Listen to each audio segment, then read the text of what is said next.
Hey, folks, and welcome to our KvK live stream extravaganza.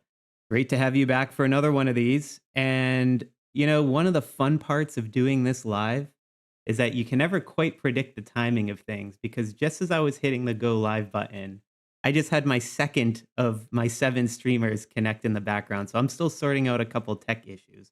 But that said, I'm going to go to the Skycam right now where I have my own battle just setting up. I'm going to jump on over there so I can get a spot. Actually, I should probably go to the other kingdom's castle.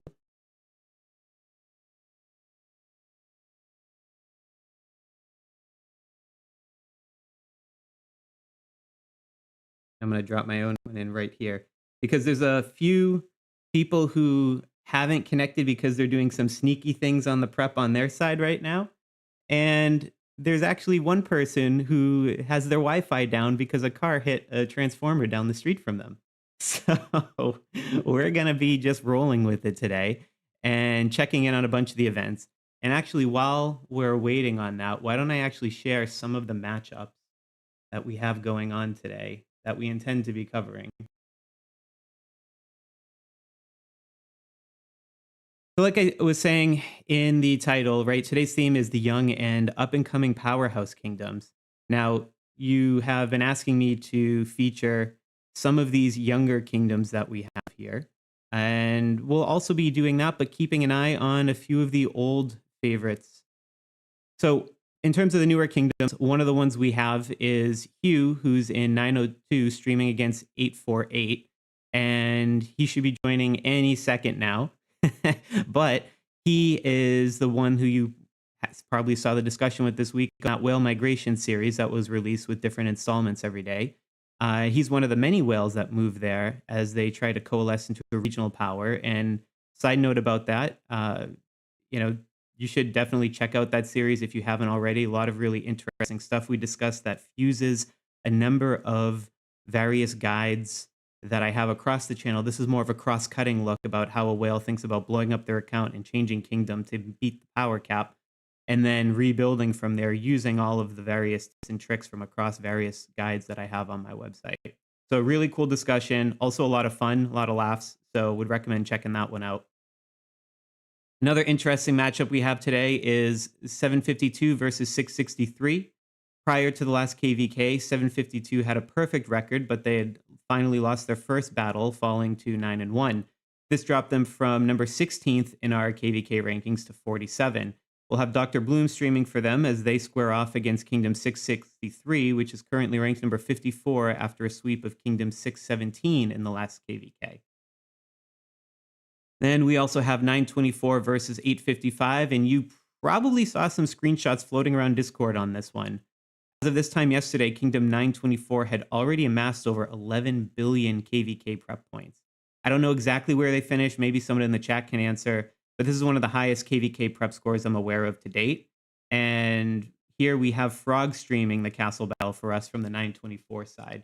And let me just double check if it is safe to jump over to him because I saw he was doing some last minute chats on his end. Yeah, it looks like he's getting there ready to go.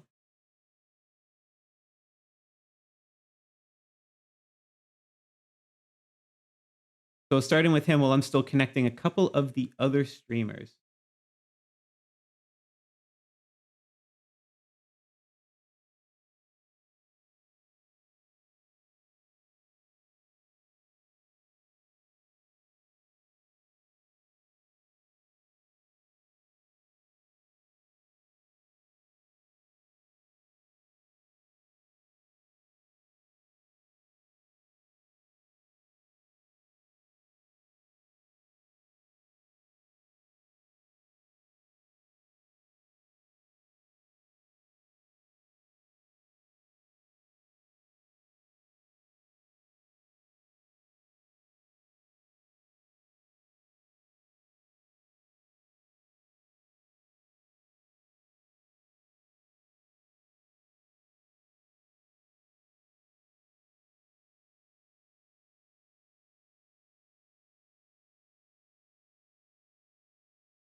Hey, awesome gamer. Thank you for joining.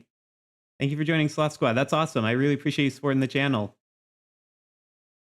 That was a pleasant surprise. I will report on our stats. We now have our third streamer up, so I can go through some of the other ones that we have while I'm waiting for the other ones to connect. But thank you very much. I appreciate you joining. So one of the other battles we also intend on covering today is 1182 versus 1219, and this is probably our two youngest kingdoms to ever feature on this live stream. 1182 is one of only 12 kingdoms that have a perfect record in both prep and battle after 3 KvKs. And actually, as a matter of fact, I can switch back over while we're still waiting for things to connect to our leaderboard.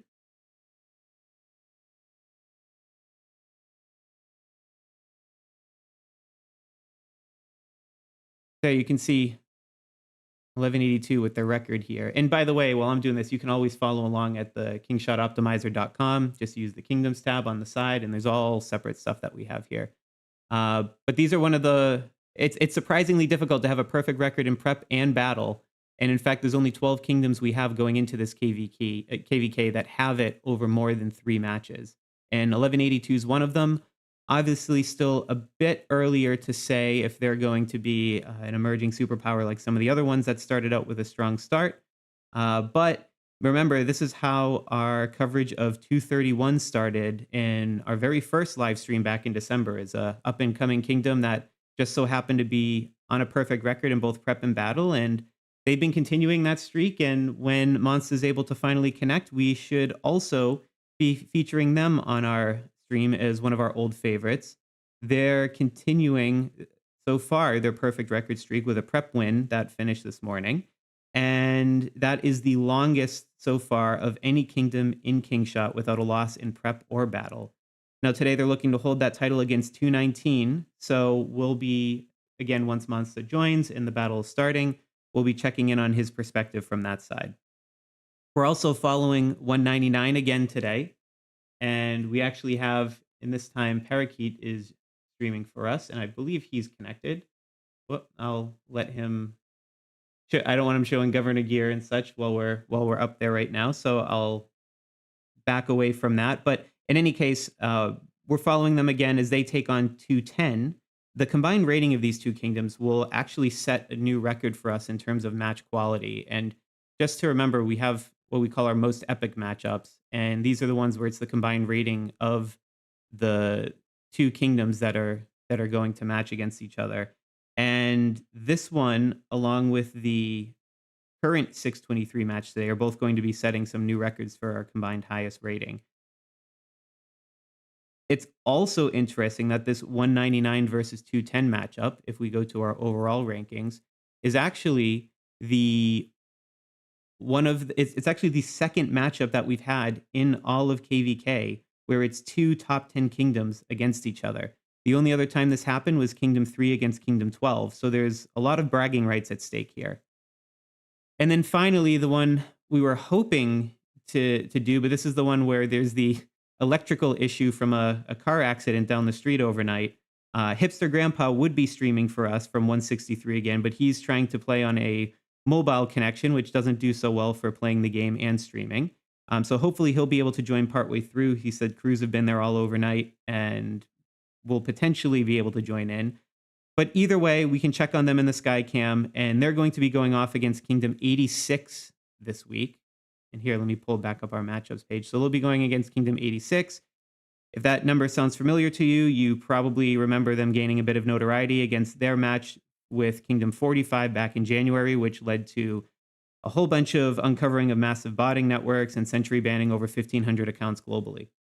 So these are the big matchups that we are intending to covering, like I said. And for those of you counting at home and seeing our matchups on the side, that is in fact 7, which last night as I was switching around some of the text on the screen to make everything fit for 7 matches, I gotta say, I was sort of saying, oh man, this is a lot of effort to squeeze in an extra match. But I'm kind of glad I did because of some of the connection issues that we've been having. So, hey, that's great.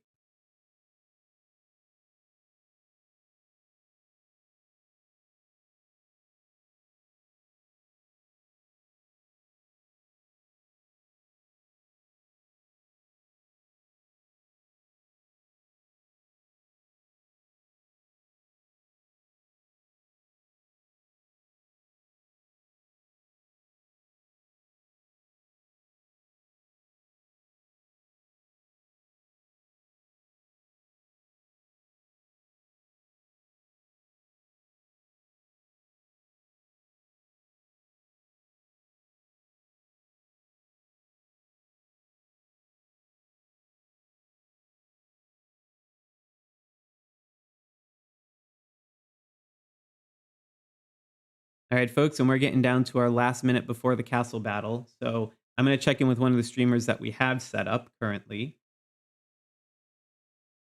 I think I see Parakeet on 199 here. So that'll probably be an interesting one to start. And as we are now approaching castle opening, let's get some music.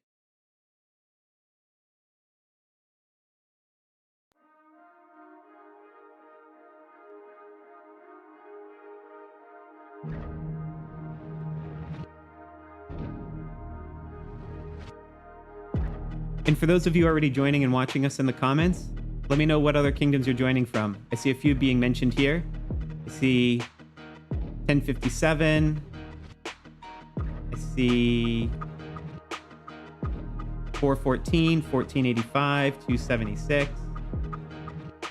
Feel free to sound off.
All right, we see some sneaky strategy happening there on 199 with the alliance change. Maybe I'll switching him a little privacy. We'll go over to Frog in Kingdom 924.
So since this is one of our newer kingdoms, 924, why don't I share a little bit about it? While we're waiting for some things to hit there, I can just quickly jump over to our leaderboard here. You can see the stats that they have, right? It's another one of the 12 undefeated kingdoms for both prep and battle that have more than 3 KvKs under their belt. In this case, it's 4. And they got the other prep this morning. And you can just see they've been rising and rising through the rankings.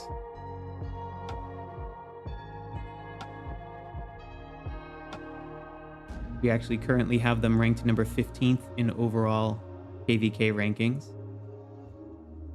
And from some of my conversations with the folks over at 924, they said that they basically have been intentional about building the kingdom with a KvK mindset since the very beginning. So they originally started some different journeys with a number of different folks, particularly on various kingdoms. Some of them have transferred in, some of them have re-rolled, but they've been pretty strict about enforcing a kingdom-wide savings culture. And actually, while I'm talking about it, I'll switch back over to 924. But yeah, so they've been talking about having a really wide saving culture across their 6 NAP alliances. So try to be very collaborative and will boycott many low-value events. There's a huge social penalty if you try to compete in some of those outside of the KvK cycle. So very organized, competitive environment approach, and also collaborative, peaceful kingdom, but very serious about this. And they've had some massive prep scores. Again, this was one of the ones, I don't know if you saw screenshots floating around, but I saw one at this time yesterday where they had already amassed over 11 billion points for prep, which is just a crazy amount.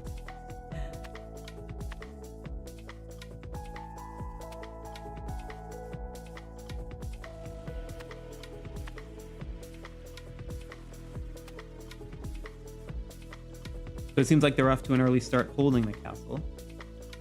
We'll see exactly how contentious it is.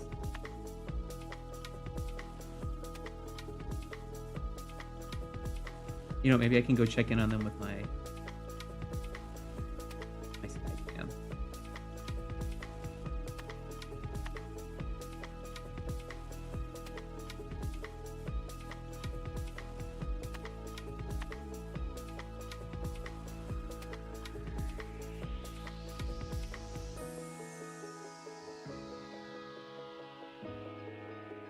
All right, so this is the same 924, 855 castle battle coming in on my Skycam, and we just check the records here.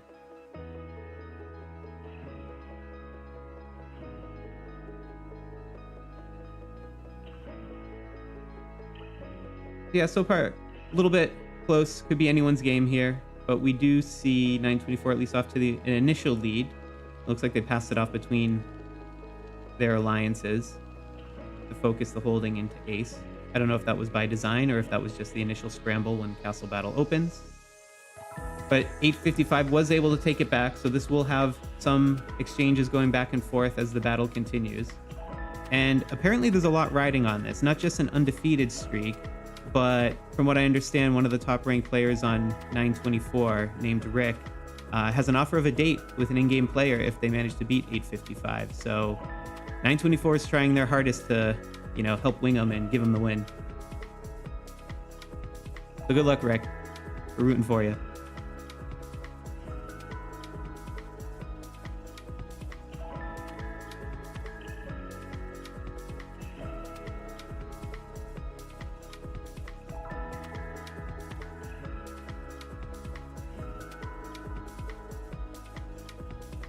Jump in on 199 and see what's happening over there.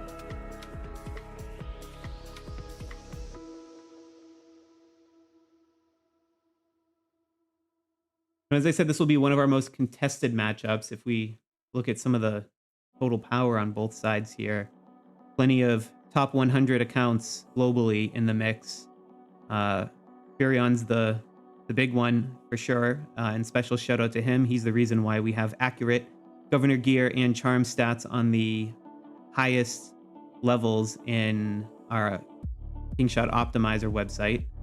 There's I think when those levels were first coming out in game, there was some copy paste and some database from Whiteout Survival, but the actual upgrade costs were different in Kingshot, and he helped us manually verify through all the different levels as he was promoting through them a couple months back. So shout out to him. But yeah, Furion's one of the big players, or one of the big accounts there. There's also Nakes, that one there. uh, Odin as well.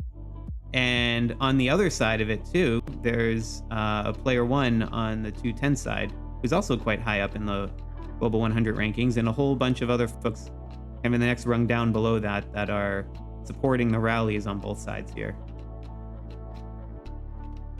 And as I said, the net effect of all of that is that these two kingdoms will set a new record in our match quality records on our KvK optimizer website, which is the combined, it's the aggregate strength of the two kingdoms going to battle. So this will be high up on the list of our most epic of all time matches, just based on the incoming kingdom rankings and positions alone. Only the second time in our KvK history in Kingshot as a whole, not just from the streaming, but in Kingshot as a whole, that two of the top 10 ranked kingdoms have matched each other in the same KvK battle. And again, that other one was 3 versus 12.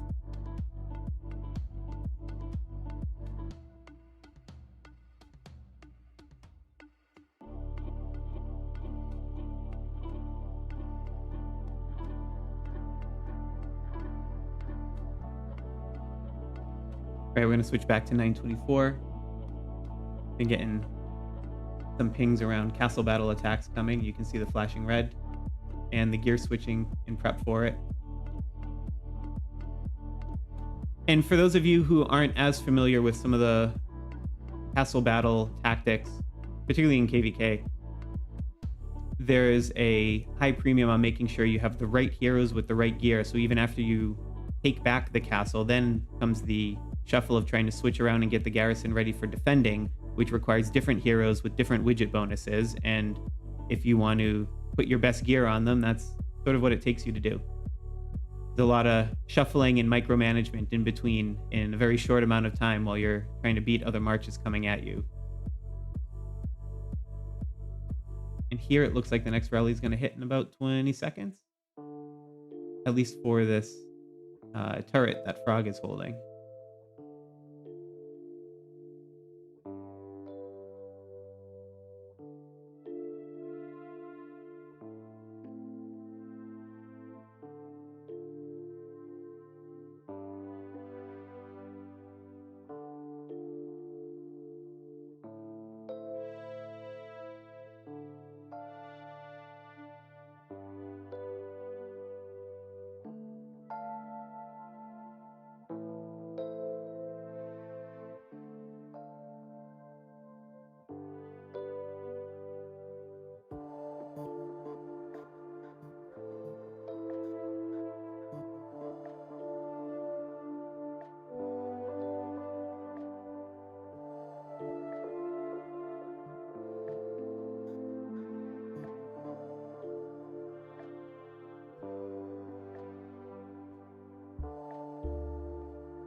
I'm seeing a lot of 848 folks in the chat.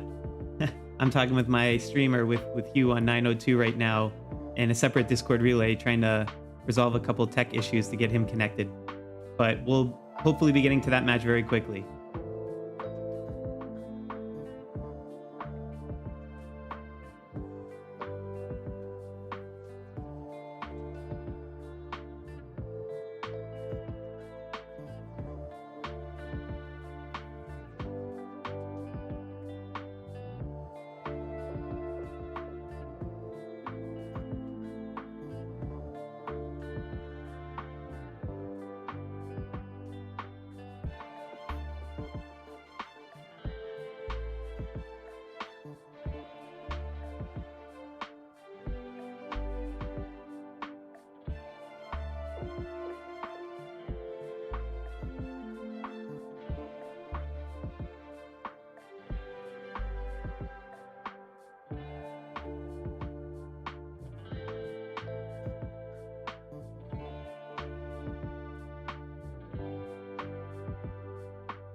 All right, folks, how about we go to my Skycam on the 86 versus 163 matchup happening right now. So this is the one where we're supposed to have a streamer on the ground. Mentioned Hipster Grandpa. You may remember he streamed for us against 199 in that 163-199 matchup last month. But he's the one who had the car accident down the street that hit a transformer. So he's trying to play off of regular mobile network, which is not good for streaming and also not great if you're trying to conserve battery. So he unfortunately won't be streaming with us unless that power and Wi-Fi is restored for him. But in any case, he's still able to at least participate here. And currently, if we look at this battle record, it seems like 86 is off to a bit of a start here. Now, 163 won the prep, so 86 is defending their own kingdom.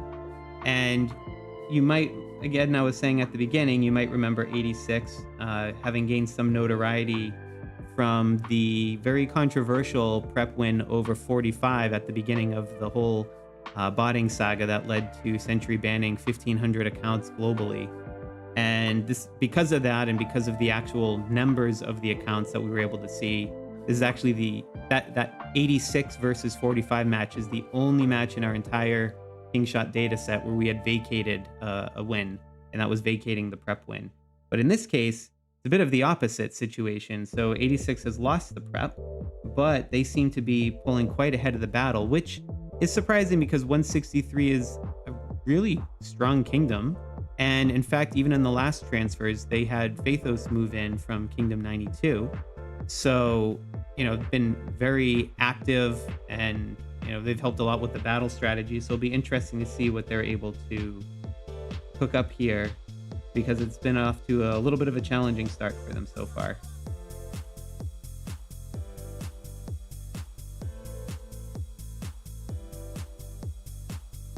And unfortunately, since I'm doing it only on Skycam and I don't have Hipster Grandpa connected on the ground yet, we can't see the battle reports or how the matchup is looking so far. So we'll just have to keep checking in from that.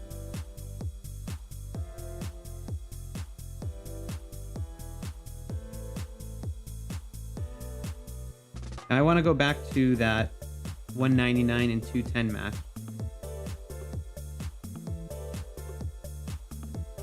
We can check out what the occupation time is looking like so far here.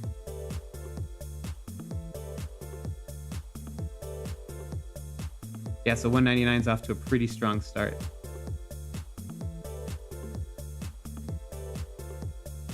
And that's, I gotta say, is a bit surprising, given that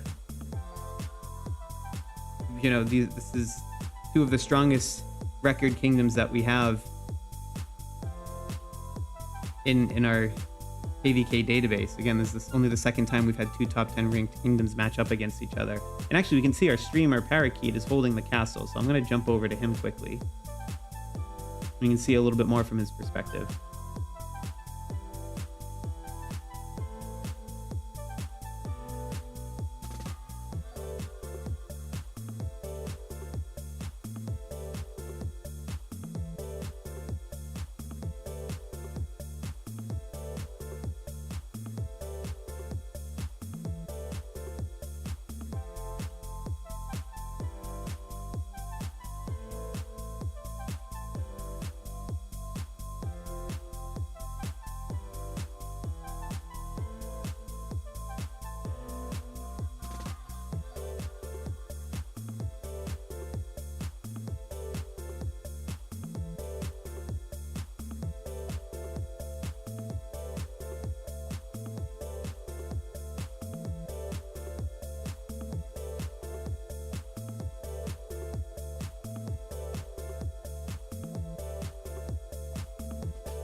That's always such a pain when you're trying to do batch healing.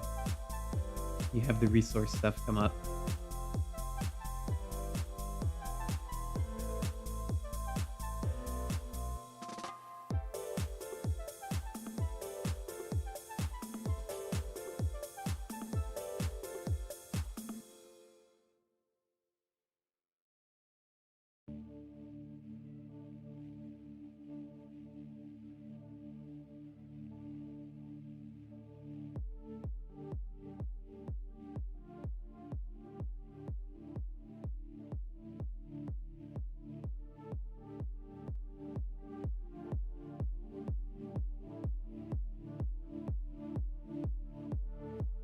All right, folks, I want to show you something on my Skycam. I was checking in on one of the other battles that we aren't covering today, but one of the ones that I definitely think is one to watch, and we were showing it from the list on the spotlights. You may remember that I was showing at the beginning here. This 3 versus 57 matchup. So if I go to my Skycam, right now 3 has such a great ranking because they are undefeated in battle. But if we go to 3 having lost the prep, 57's actually off to the start on the battle side. It'll be a close one, but 57 does have an ever so slight lead. This one's just going to keep going back and forth, but it's certainly one to watch. We can keep coming back into that. But for Kingdom 3, this would be their first battle loss, and first time they get swept if they don't manage to hold the castle onto this one, which is also crazy because they just won the MI6 just won the first ever Flame Dragon Tyrant event with Clyde sitting on the Flame Dragon throne. I actually think I might still have it up here somewhere. Yeah. Does it let you see it on the throne anymore? There he is. So, yeah, this will definitely be one to watch for us to keep coming back to. Anyway, let's get back to where 199 was.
All right, I see flashing lights over on Frog in 924. Looks like there's a hit about to go.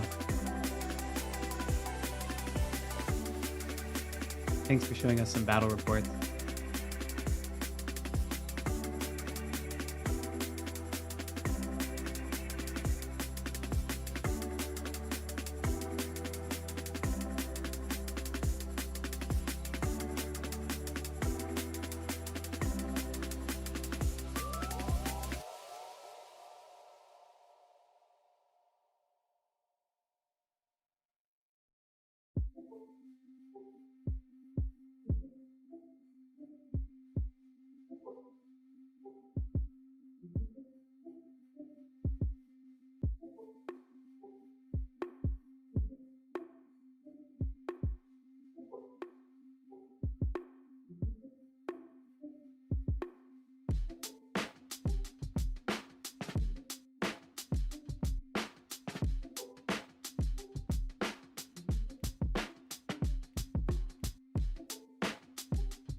All right, so we got a few rallies here coming at Frog.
see a question about who's winning between 8:55 and 9:24 in the chat. Let me flip over to my Skycam so I can just pull up the kingdom here. So far, 8:55 has a slight advantage over total occupation time. However, if you look at 9:24's continuous occupation over 8 minutes, that means they were able to withstand a rally.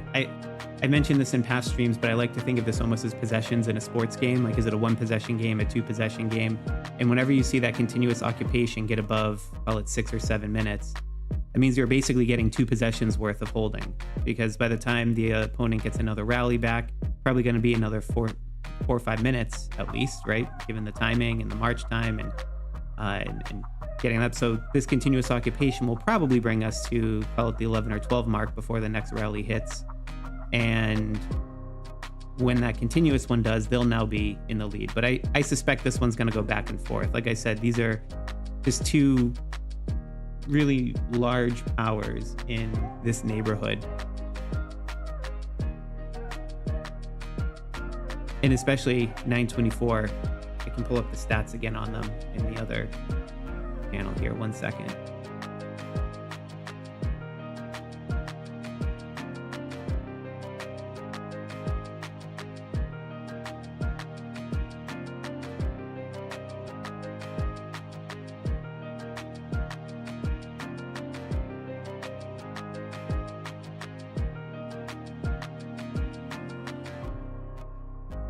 So if I go back to the stats on Kingshot Optimizer for 9:24, you can see they have that perfect record, ranked number 15 overall in the game.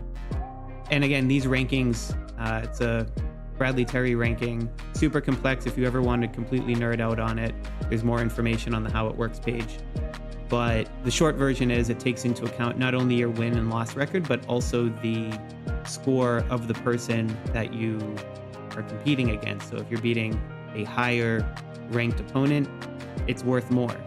And even if you lose to a higher ranked opponent, it might be worth slightly more than beating the weakest opponent up there. But you can see they've just been on a steady upward march as KvK after KvK goes by and their perfect record extends. They've now got a win for prep so far here. And if they do this, they will start getting into rarefied company. Remember, this is how we saw 231 start out. But if we go back to overall rankings and we just look at undefeated only kingdoms with 3 or more matches. What am I missing here? Oh yeah, this is it.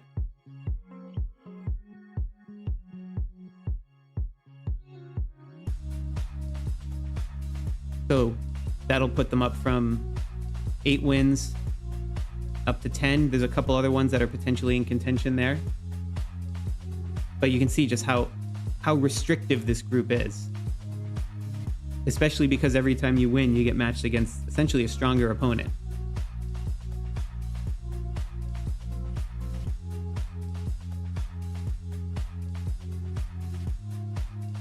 So anyway, back to the Skycam. That'll hinge on this. How is 848 doing in the overall ranking? You know what? Let's go back and see.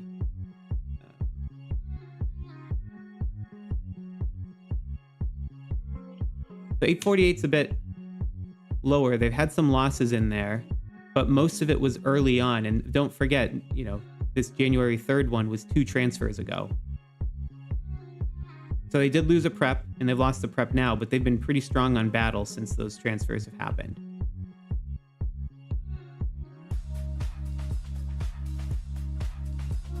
And here you can see, if you just look at it stats to stats, you would expect the match to be much more one-sided. But yeah, 848's been... Oh, sorry, I'm on the wrong... they're against 855. 848's a different one. Different match that I saw someone asking in the chat. Apologies for that. Let me complete the thought and go back to 855. And if you all want to look up stats for particular kingdoms, you can do that in the Kingshot Optimizer website yourself. Like, this is all publicly available. Just go to the website mentioned up on the front and go to the kingdoms page, and you can see all the leaderboards there. We got transfer predictions for different groups as well, going out to future transfers.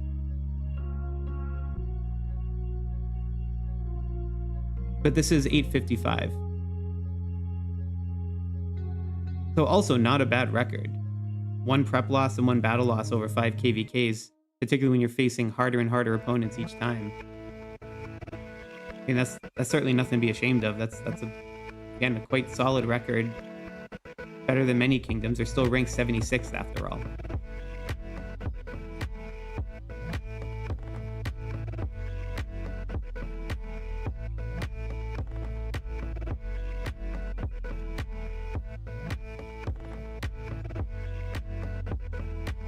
All right, let's jump back into 199, see what's going on there.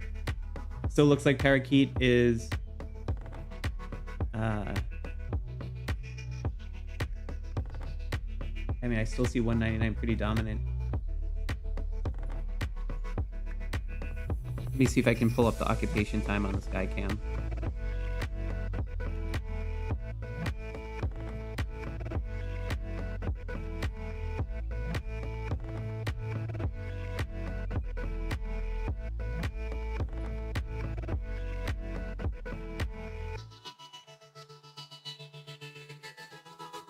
Yeah, here's the occupation time that we're seeing. So 199 is off to a pretty decisive start here. And actually, as a reminder of this too, for those of you who might not have seen the update, this is the first KvK battle where we'll have the updated rules for determining the victor of the castle battle. It still works exactly the same in terms of calculation, being based on alliance and not overall kingdom occupation time. But you'll see at the top that the battle phase is ending in a shorter amount of time based on continuous occupation. Instead of it being 6 hours total battle and 3 hours continuous occupation, it's now a 5-hour battle with 2.5 hours of continuous occupation. Which I think is a good move, to be honest. And that's not just because I'm here doing a live stream the entire time KvK battles are going on. Which in and of itself is a test of endurance. But I think it will speed up the game a bit more, especially now since we have, since Castle Battle, was the first KvKs were happening, gosh, almost a year ago, I think, around like the April-May timeframe. I'd have to double check. But since then, if you think of all the different modes that have been added, we have, like the Tri-Alliance clash, which starts taking up time on top of the other kind of recurring events like Eternities and Swordland. And then you also now have, for at least a subset of the kingdoms, we have the Flame Dragon Tyrant, which in and of itself is a giant marathon battle. That's very similar to Castle Battle in some ways. So yeah, it's a big time commitment. I think it's the right move to accelerate it. I don't know how you all feel about it. Feel free to let me know in the chat. And given that this is an abbreviated battle, I should actually probably check in on the Kingdom 21 versus 11 matchup. I think we're doing all right here. Let me go to battle record.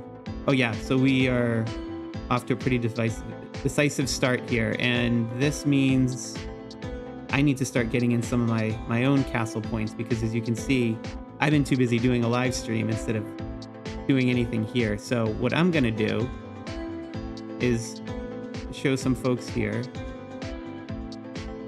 Oh my gosh, I hope I have powers I can attack.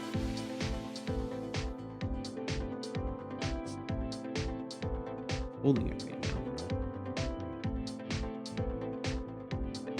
Is there? Five-Hour Kingdom. Yeah, so this is pretty decisive. I gotta find some things to attack. I want to make sure I get points.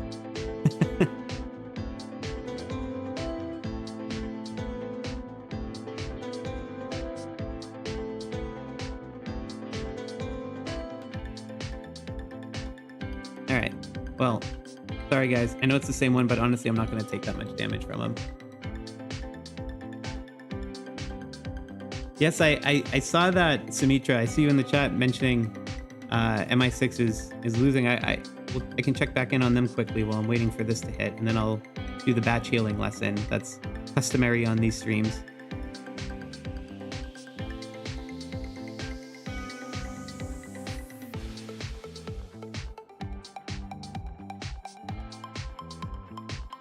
So yeah, if we check in on this 3 and 54 matchup, Or sorry, 3 and 57 matchup. Oh wow, 57's really started pulling ahead.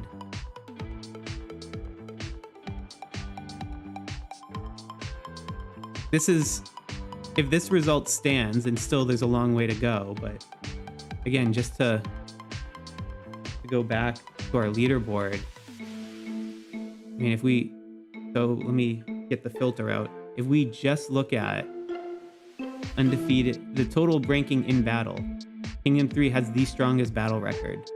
They have 11 wins and 0 losses. Even better than, right, like 231, who has the longest perfect record. It's just still because they've been around longer and have had more KvK. So this is their 12th KvK.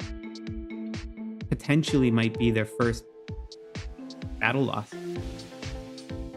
Now, they don't have a perfect record because they did lose prep. I believe it was to 45. Oh yeah, they lost the prep to 45. Oh, and again to 12. I didn't realize that. But they've always been very consistent on battle.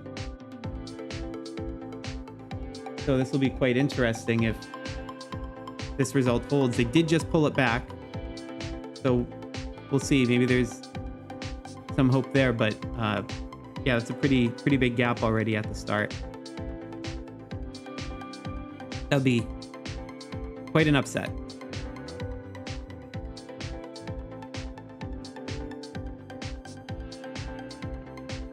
All right, I'm gonna go back to my own city here.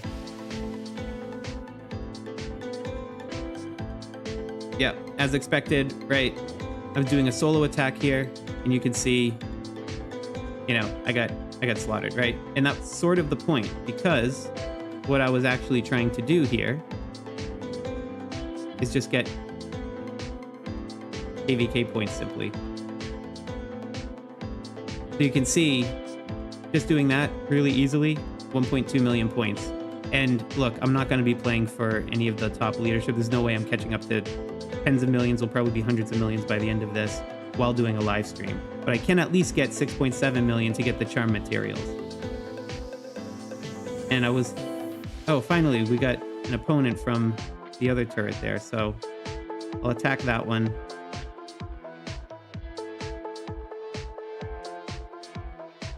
Let me just make sure. Okay, I didn't do that thing where I accidentally select the city below the turret. I've had that happen one time to me, which was hilarious because someone attacked me with literally 2 million troops back. All right, so let's see. How much is my heal going to be? Not that much. Okay. So let me show you the batch healing thing. We still got some ways to go here. Yep, I still got to cut about an hour off of that. So I'm going to try and just say 1200. There we go. It's probably a little lower than I need, but I can just do this real quick while I'm attacking the other one. Start healing up all those troops. And this is a super resource intensive way, but a super quick way for you to jump quite highly on whatever, whether it's castle battle or KvK on your rankings for the battle itself. And the reason I'm focusing on, oh, so that other battle just came, so I can do it again, right, while that other one's returning. I can deploy and then continue healing. And if you do it quick enough and the march is long enough, you can basically heal up all that you need to before the next troops get injured and your infirmary starts to overflow. So if you do this right, it'll be resource intensive with all the healing and a little bit of a pain, literally on your thumb, I guess, if you do it long enough. But it's just a surefire way to get points. And I'll show you how effective it is in a second.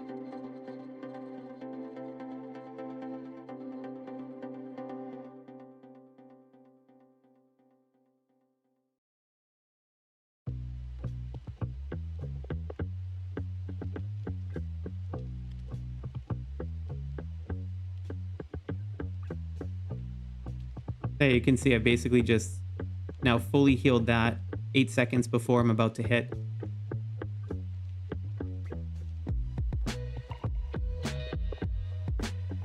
And look, quite simply, that was enough already. Get the extra points from battle phase for castle, for rewards. I'm already at 3.6 million out of the 6.7 that I need.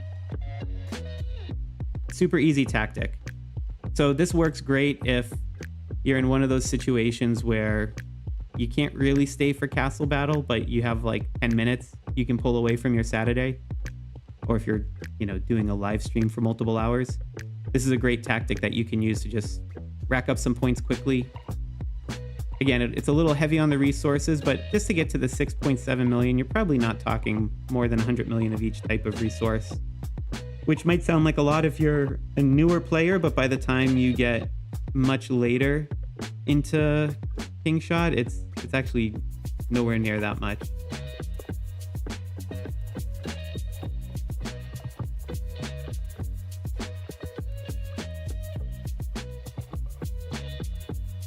And again, for reference, nope, not there. This screen. For reference, you can see in terms of total resources that I have. And just for reference, I've been playing about a year. Haven't really spent much of anything. I spent less on this game than I have on a new strategy game on Steam, on PC, right? So this is very achievable just through consistent playing and gathering and participating in events and getting all the items and everything. So comparatively doing something like this, I look at it as a resource exchange.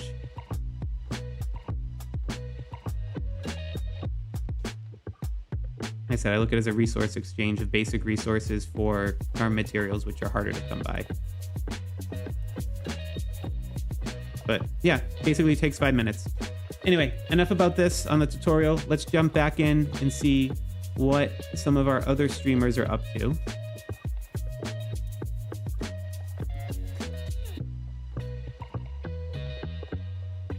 Jump back down to Frog in 924, who's now sharing some battle reports and is actually getting some sent to him to show on air as well. So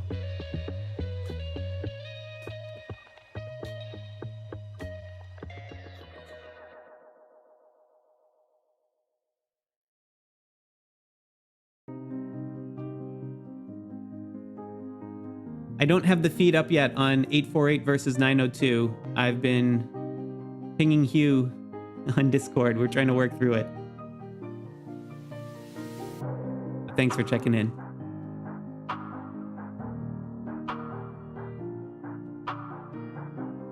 I'm also being told by Monsa I'll get the 231 feed up very shortly.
Right, I'm seeing a lot of comments around 848, 902. Guys, I'm working on trying to get the feed up for that.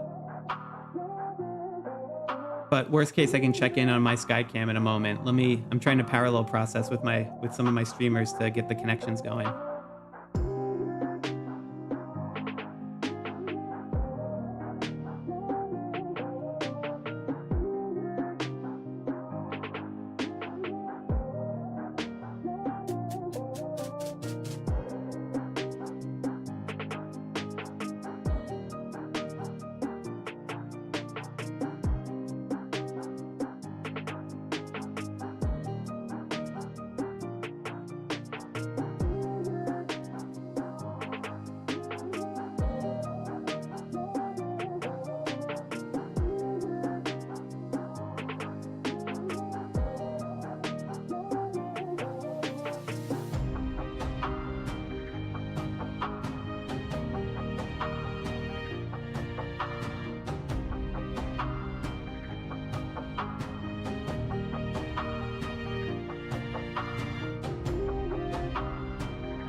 All right, well, I don't have the 902 feed up yet, but let me jump to it on my sky cam and we can check out what's going on here. So it looks like 902 has just recovered the castle a short while ago, but yeah, you're right. 848 has a total higher occupation time. So this one's a close one.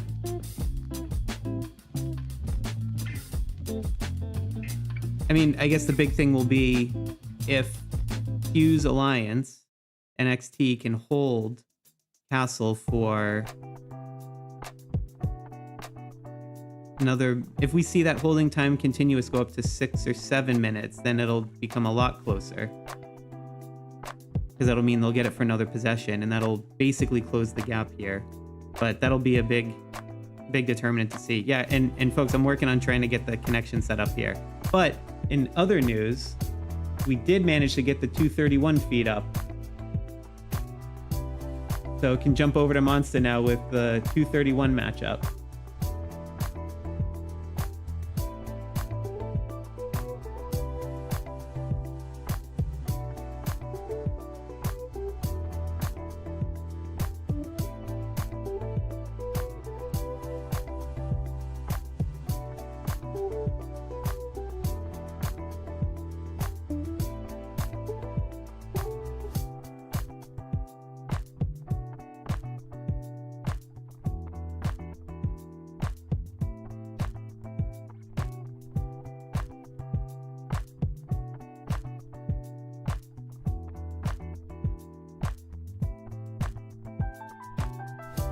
Interesting. Looks like Monster's feed's bugging out a little bit here. But hey, at least we can see some coverage going on there. So maybe let me check back in on my Skycam. Maybe that helps refresh it for a moment. And I will see what's going on the 231-219 match. Now remember, 231 has the longest undefeated streak for both prep and battle combined, or what we would call perfect record in our rankings. And they're looking to see if they can continue it today. And actually, so far, it seems like 231 is in good shape to do that.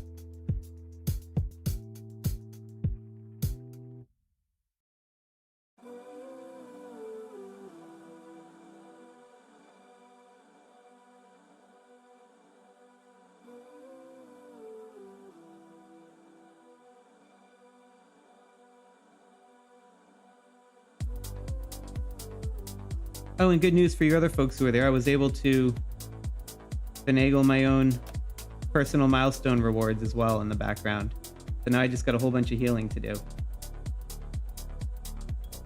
Should be pretty quick though. I'll do that once we flip back to someone else's feed so you're not getting the constant pop-ups here. Let's see if we can get some more luck with Monster's feed coming in without the... No, it is bugging out. All right, I'm going to flip over to 924 and see if I can fix something in the encoder in the background. One moment.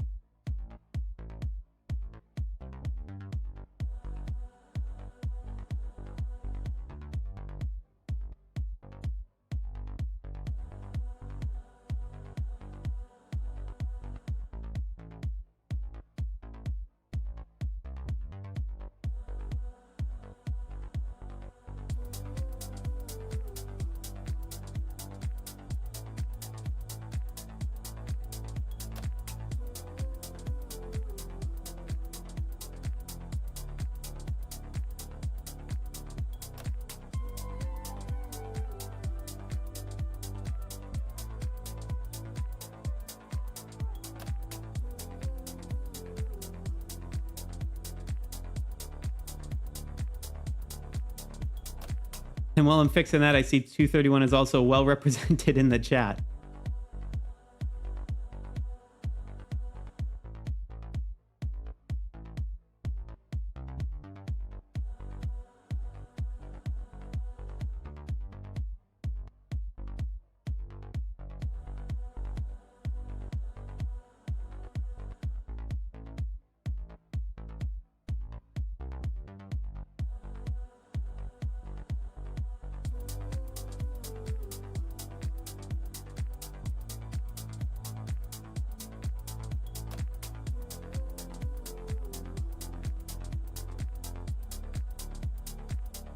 You know, folks, maybe I'll peel back the curtain a little bit here. This is one of the exhilarating and frustrating parts of doing a live production. But if you check out in my control room view here, so I have, of the 7 matches, I have 4 of the feeds that are online. We've got Monsta and 231 being a little bit jittery. I don't know if it's a band. It seems like the bandwidth is fine, but for whatever reason, it's getting a little bit jittery. And I've got another one here, which is the 1182 match with Leviathan. That one is frozen. His feeds dropped there. So really, my choices are between Frog, Parakeet, my Skycam, and Monsta. We're supposed to have some other ones here, but like I said, Hipster Grandpa had a... there was a car accident down the street from him that hit a transformer. So his area is without power, which means without Wi-Fi. And he's trying to conserve battery and play on a phone signal. So we're not getting the 163.86 match in. 902 versus 848, I'm still trying to troubleshoot with Hugh. And then we also have the 752 match with Dr. Bloom. I'm still trying to get some other connection stuff in the background through a variety of Discord channels. So if I missed something in the chat, you now know why. Anyway, let's go back to Frog on 924. I see flashing red there.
All right, folks, so we're about an hour in to our castle battle. Let's just do a sweep of the matches and see where everything stands.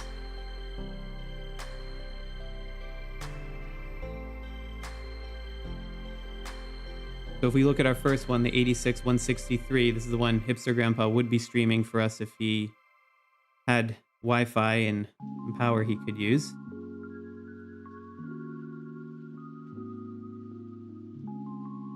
And right now, 86 is off to a pretty commanding start there.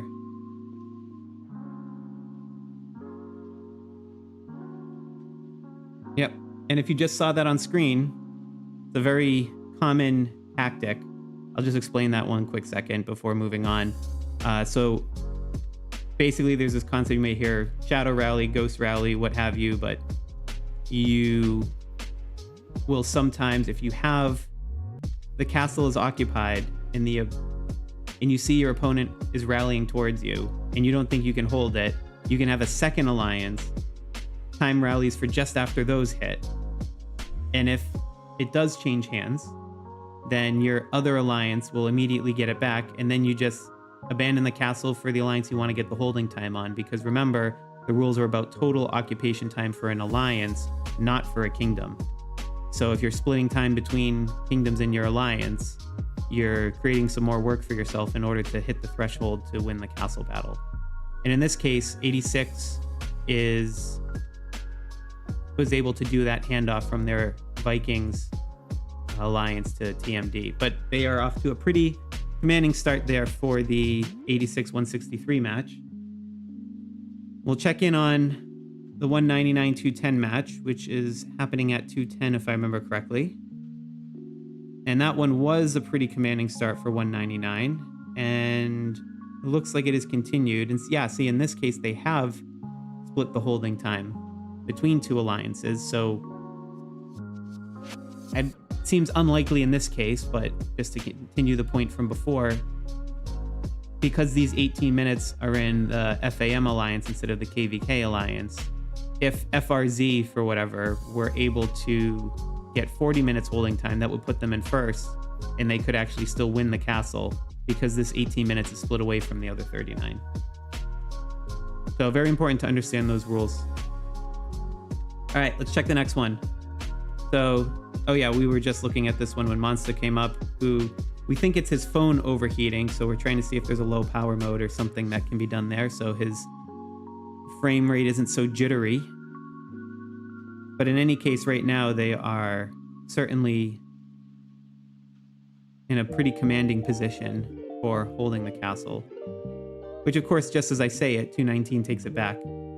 But they still get a long way to go here, almost an hour difference in that occupation time. And again, remember, it's 2.5 hours you need now, no longer 3 hours. So it'll make my mental math on the fly harder pretty shortly, but for now so far, it just means they have less time to be able to come back.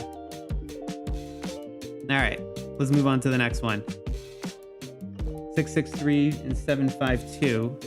We're still trying to get Dr. Bloom to stream, but I think it was the 663 side of it. Yes, that's where the battle is taking place. 663 looks like they will... Yeah, they almost have double occupation time, but this one's a bit... Yeah, we really don't see too much... I guess it depends on how intentional that time split is between the two 752 alliances. It'd be much closer if it were combined, then it's only 36 minutes and 25 with the 25 counting upward. But remains to be seen. We'll have to see if we can get that feed up and get some more coverage on the ground there. Now continuing our sweep, we have 848-902. Trying to have Hugh from our whale migration series that's been posting every day over the last week, but would be a capstone to it. It looks like his alliance is currently holding it. I don't have his stream up, but this one is neck and neck with 848. And if I remember correctly, 848 was a little bit further ahead previously. So it looks like it's catching up, and I think the big determinant will be if this continuous occupation time gets past that 6 or 7 minute mark where you would have expected a rally to switch possession. But you can also see with 902, this is exactly what I'm talking about. So if the match were to end immediately now, 848 would win the castle, even though 902 has higher combined holding time. But it's just split between two alliances, and the way the game logic works, it takes the alliance that has the highest occupation time. This is where that strategy, if you're using multiple alliances, becomes so important.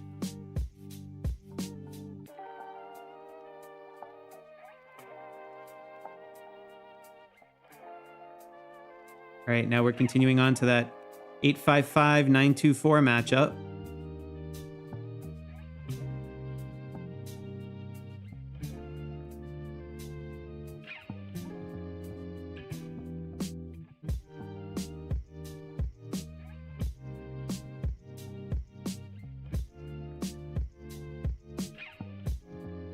The 924 has some advantage, but it's still potentially still too close to call, especially when you consider that 855, if you were to combine that occupation time, they would be in first. But then I guess you could say the same about 924. They also have another 10 minutes just floating there.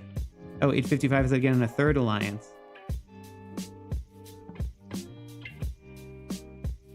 Yep, this is where the strategy of which alliance is holding for how long becomes much more important. But I think this one's just going to keep going back and forth. And I see some questions in the chat about it. Yeah, it was crazy, the prep score on this.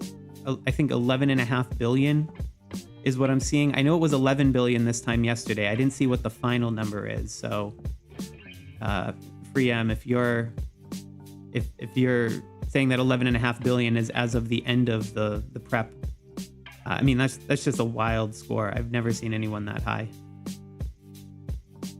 But this certainly these are some kingdoms to watch for sure. Some just emerging superpowers in this younger neighborhood of kingdom clusters.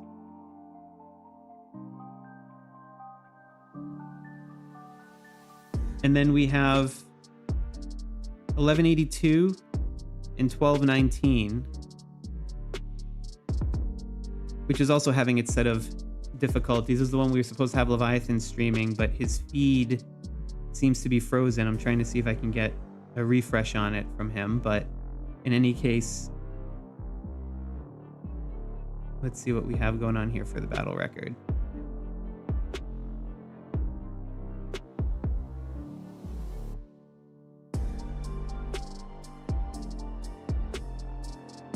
Here again, I'm seeing this time is being split between different alliances for both kingdoms. This would be a very different game if you combined the 1219 alliance times together as well as the 1182 alliance times together.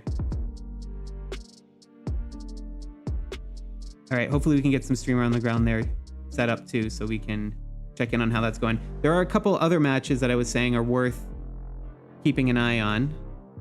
So one of them is obvious. Oh, it's right there. I guess I didn't need to search for it. Is Kingdom 3. Remember, this is the kingdom with the longest undefeated battle record, home to a number of well-known Kingshot personalities. And right now, MI6 is holding their own castle, but the total occupation time is very much not in their favor, which again is crazy considering that they just won the world first Flame Dragon Tyrant, which 57 couldn't participate in, but they might not be able to maintain the undefeated battle record.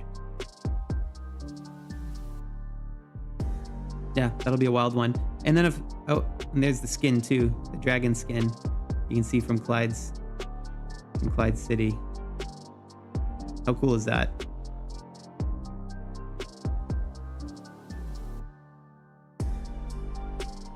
So basically at any given point, there's only one player in every cluster or grouping of kingdoms that can have that skin. And maybe I can get a better close-up of them here. Yeah. And so right now he's the only one globally who has the Fire Tyrant skin.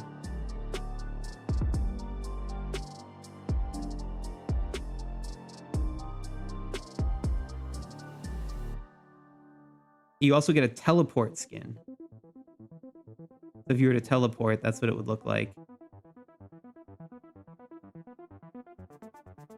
And then, of course, the town center skin as well.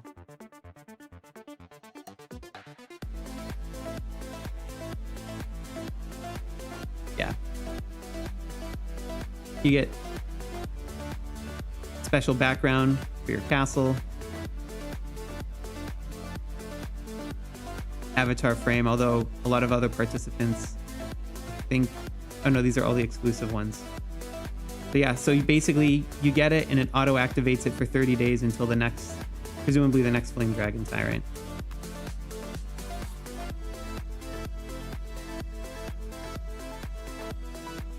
All right. And then one other one that I wanted to check in on before we stopped there was, I think 576 is where the battle's happening. Let's see.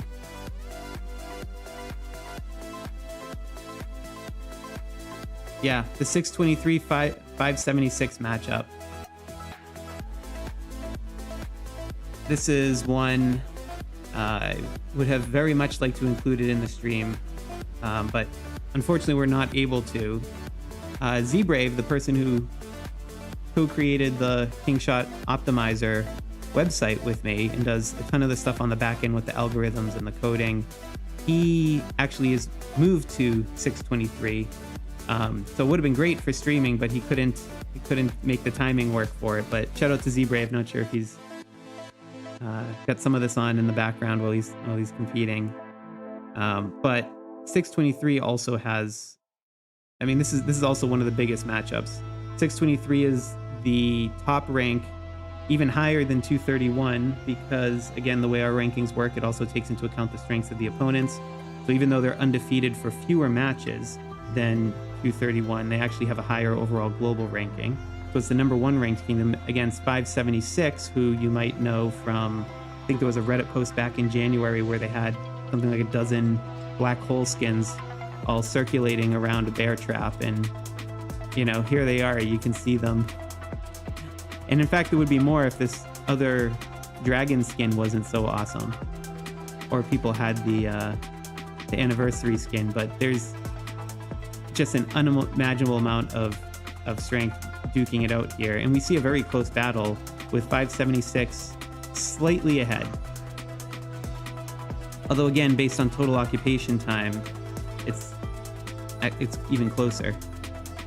But seeing 576 hold that continuous occupation for 6 or 7 minutes, that means they're probably going to get another 3, 4, 5 up there. So anyway, lots of good folks on both sides. Too many to call out here, but yeah, this is a really exciting battle. We'll have to keep checking back in on them as well.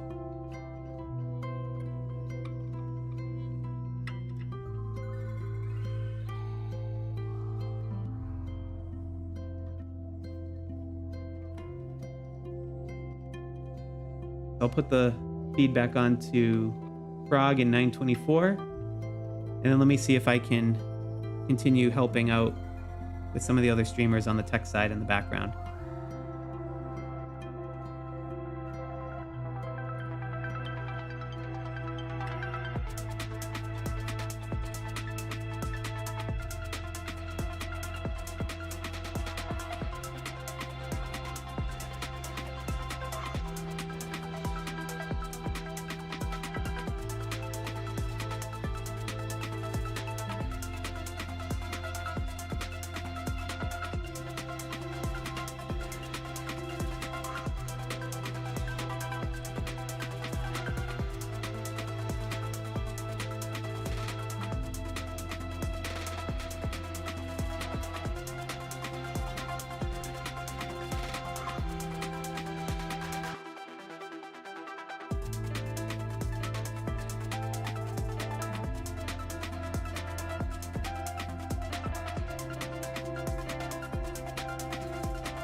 All right, folks. I have been trying to do some more tech support in the back. I think we're going to see if Monsta can switch over to PC and stream it from an emulator since his phone was overheating.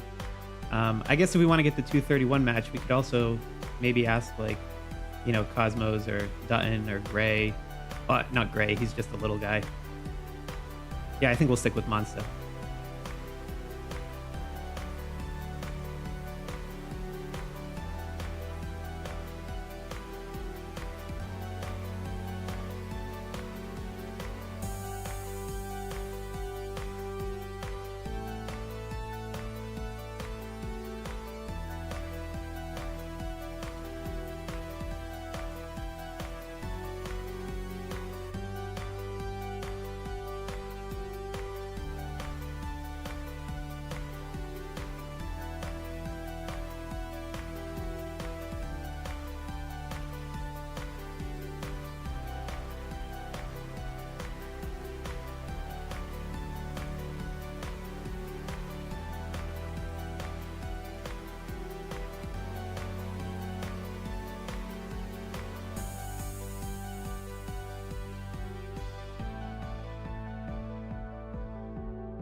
All right, let's jump over to 199 and see what's going on there.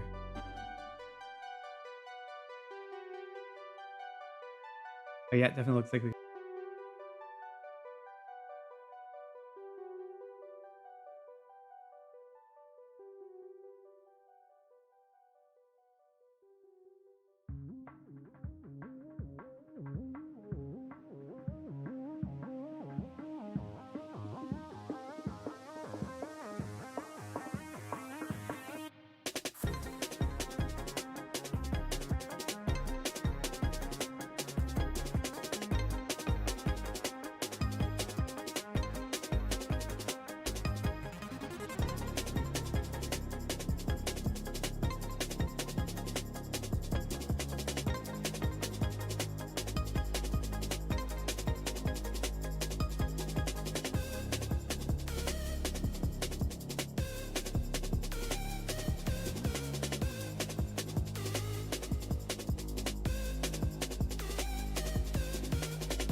Sorry, Birdie, I hear you seeing you in the chat saying that you couldn't hear. Was that the case?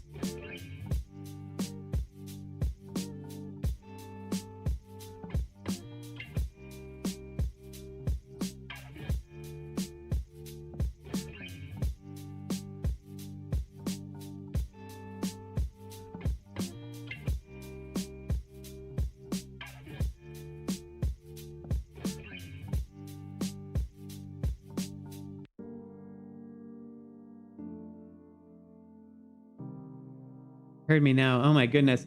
I think somehow I was muted on the scene that I had for Monster on 231, which is a shame because I was talking a lot while we were watching Monster's screen. Oh goodness. Well, part of the fun of doing it live, folks. Oh my goodness. No, I was talking the whole time. Oh my goodness. So I don't know exactly what happened, but my microphone was on, but somehow the mute function turned on in the encoder, but I was talking about all kinds of nonsense. Apologies, my friends. Wow, what a mess. So it seems like the last 10 or 15 minutes have been without my voice. Oh gosh. Well, okay, so let me see. What have I talked about? I mentioned we got Hipster Grandpa back streaming again. Thanks, Birdie. I appreciate it. So, Birdie, you didn't hear any of the nice stuff I said about you when you first joined the channel.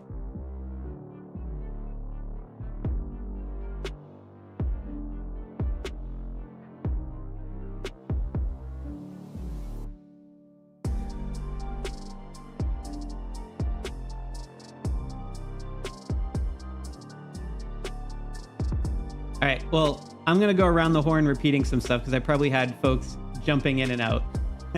But when I noticed Birdie had joined the channel, I gave a really big shout out. I basically said, hey, just so everyone knows, Birdie's has been a key support for ZBrave and I behind the scenes on so many things for the optimizer, from a lot of UI UX stuff that neither ZBrave or I really know, to helping us set up a whole language translation portal that we're going to be having some folks help crowdsource. They're doing a German language translation, and it is like a test case for that before we roll it out to some other translators. And it's been extremely, extremely helpful. Her fingerprints are all over it in about 100 different ways. And even after she'd stopped playing Kingshot, has still continued to help us. Just because she likes the optimizer project so much, has still continued to help us out in the background. So I was just saying big thank you to Birdie for all of the support and everything about that. It's been great and really appreciated it so much. I was also giving an update and saying Hipster Grandpa, I don't know if you heard anything about that, but he has power back. Apparently they fixed the substation where the car had crashed in overnight, and he was like messaging me at 1 a.m. saying I don't have power, which means I don't have Wi-Fi, which means I can't stream. But he's now back online. So I was doing some intro on him and mentioning that he now has some Kingshot content he's putting on his own YouTube channel over the last couple of weeks, which goes by the same name of Hipster Grandpa. And I was also explaining that the reason why he has Darth Helmet as a profile picture is because they're doing a Star Wars theme, so naturally he picked Spaceballs for this. And also too, I guess it's good form in 163 that whenever you do the dice rolls in World Chat and you lose, the winner tells you what you got to change your name and profile picture to.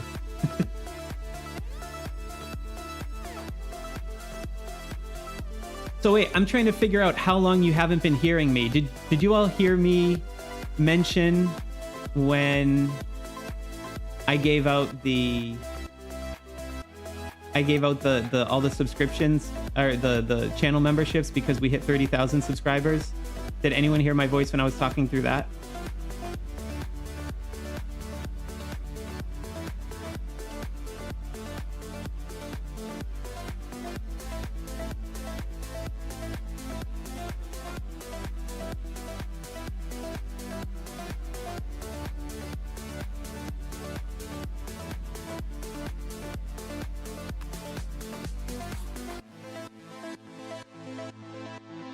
Oh my goodness. Folks, I am so sorry. I've been talking away here for a really long time. I'll have to go back and watch the replay and see. But yeah, that's why if you remember at one point I had my live count up. I'll flash it up again because it's gone up a little bit since then. But I actually had, right as we were hitting 30,000 subscribers. That's why I ended up giving out the channel memberships early, because we did it right on the air. Oh my goodness. And I've been talking away for a lot. That's wild.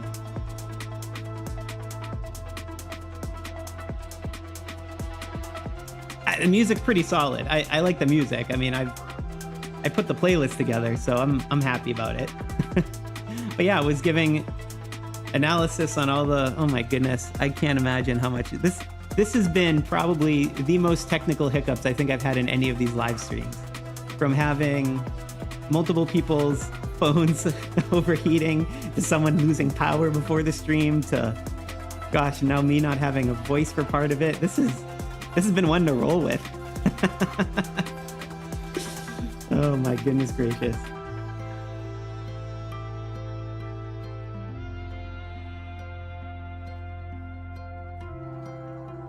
So I see 902 Ghosty here in the chat. That's not Hugh, is it? That's a different 902 person, right? Because I've also been calling out for folks in the chat. I don't know if you heard me, but if you're in the 752 match to tell Dr. Bloom, I don't think he sees the Discord thing. The same with Hugh on 902. If you're in that match, start pinging him.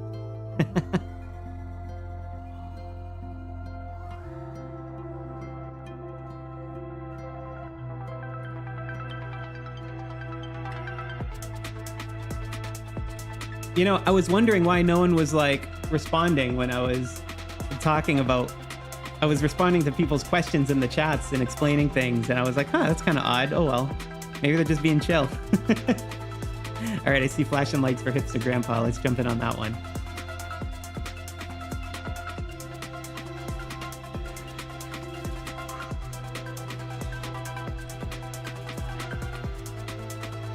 Yeah, I did check in on 623. I actually mentioned it when you had joined Z-Brave too, because I was telling folks that you now have moved to 623 in the last transfer cycle. Let me get off of the chat there. We'll go back to Monster on 231.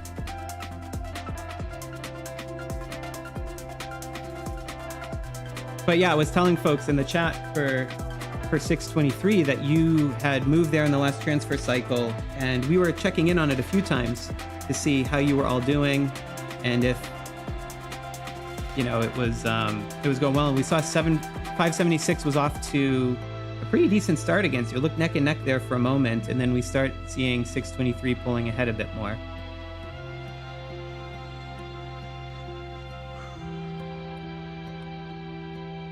I can start, you know, since you probably all didn't hear me on my last Round the Horn.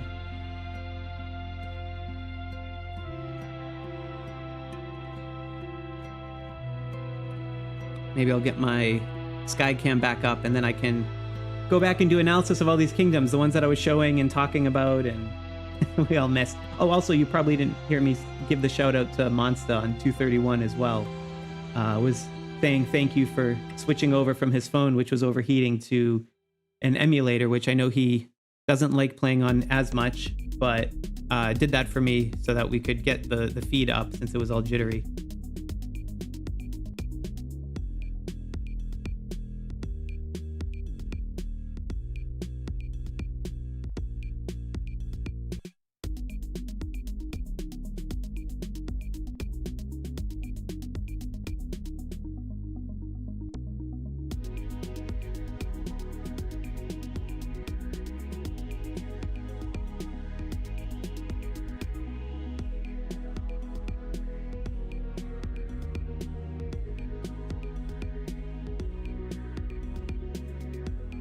All right, I got my Skycam back up. Let's go around the horn with all the matches and see where we stand. So we'll start with 86.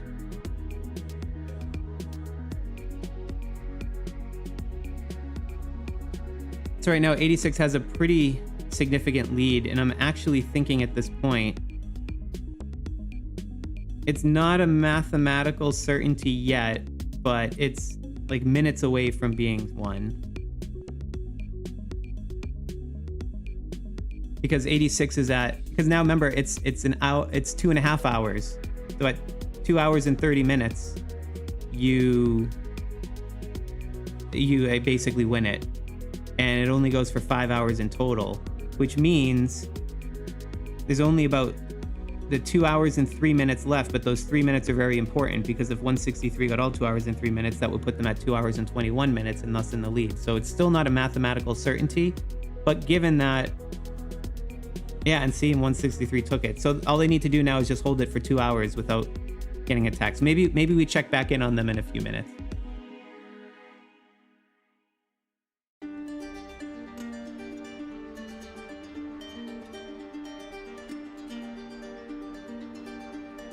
All right, so then we have the 199 and 210 that I was talking about before, where and I don't know if you heard me talking about the strategy, but there was at one point we saw 210 had stopped attacking the castle and had just started focusing on the turrets. And at one point they had up to 3 turrets, but then 199 started pulling them back. But it seems like 199 is still holding the castle. And at this point, they're at 2 hours and 10 minutes of occupation. If they had combined it between their 2 alliances, it would already be a lock, although at this point it sort of is. Similarly, though, it's not a mathematical certainty yet, because 210 could get up, because FRZ Alliance could get up to 2 hours and 17 minutes, which would put them ahead of 199. But again, this one's going to potentially be mathematically callable in a very short amount of time.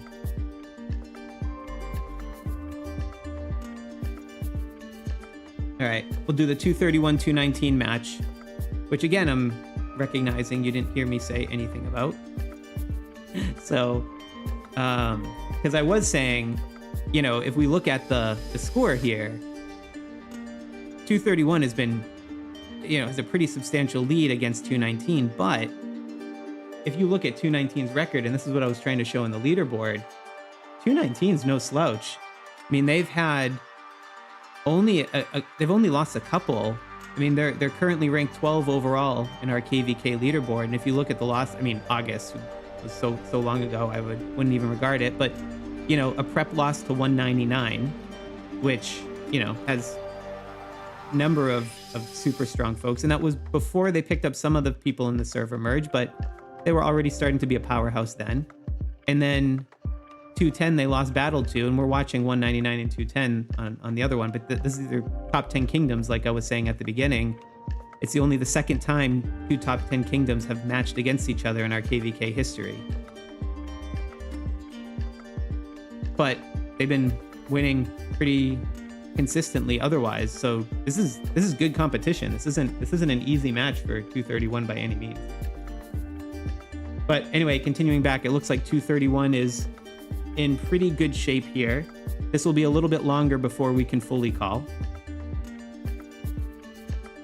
Yes, that's a good point, Z-Brave in the chat. Old KvK results do decay over time, so that's impacting their score a bit less.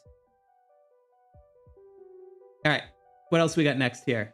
So the 752, 663, this is the one where I was saying paging Dr. Bloom. I don't think he's seeing any of my Discord messages, but if you're in this matchup and you're watching, tell him I've been trying to get his stream thing going. I just don't think he's seeing me. But right now, 663 seems to be in a pretty dominant position versus 752. And again, it's not a mathematical certainty where I can call it yet, but I mean, this is definitely going in that direction.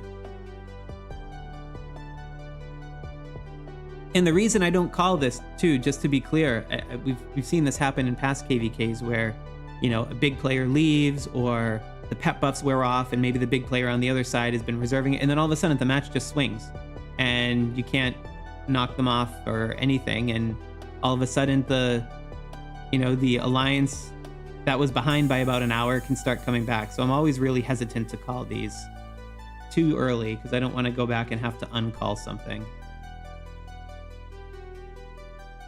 And okay, the 902-848 match, which was taking place at 8:48. This is the one where Hugh should be streaming to capstone off the whale migration series, but he was one of many whales that moved there over the last KvK transfer a few weeks ago, or the last transfer window after KvK a few weeks ago, I should say. And they pretty handily won on the prep phase. I think it was something like 6 billion or so points, something like that. So it was, I don't know, someone can tell me in the chat. But right now, 848's holding the castle.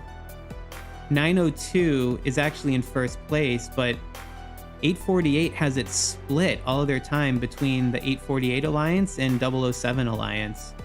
And if you combine those two together, this is a very different match. So that multi-alliance strategy and the way that occupation time has been allocated between it is leaving the door open for 902.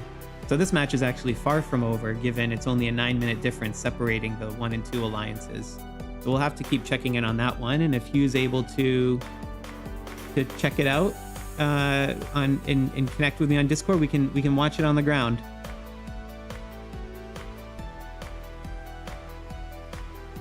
All right, and then I'm gonna go to the 1182 and 1219 alliance.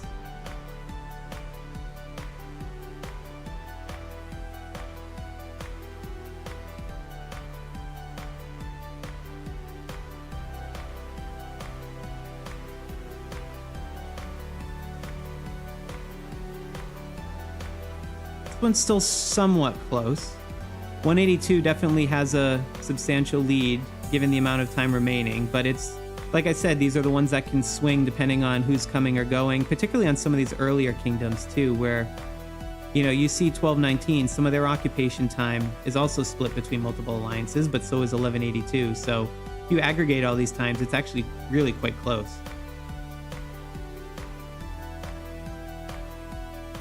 And remember, 1182 is one of those earlier alliances that also has a emerging undefeated streak, or a perfect record streak, I should say. All right, let's see.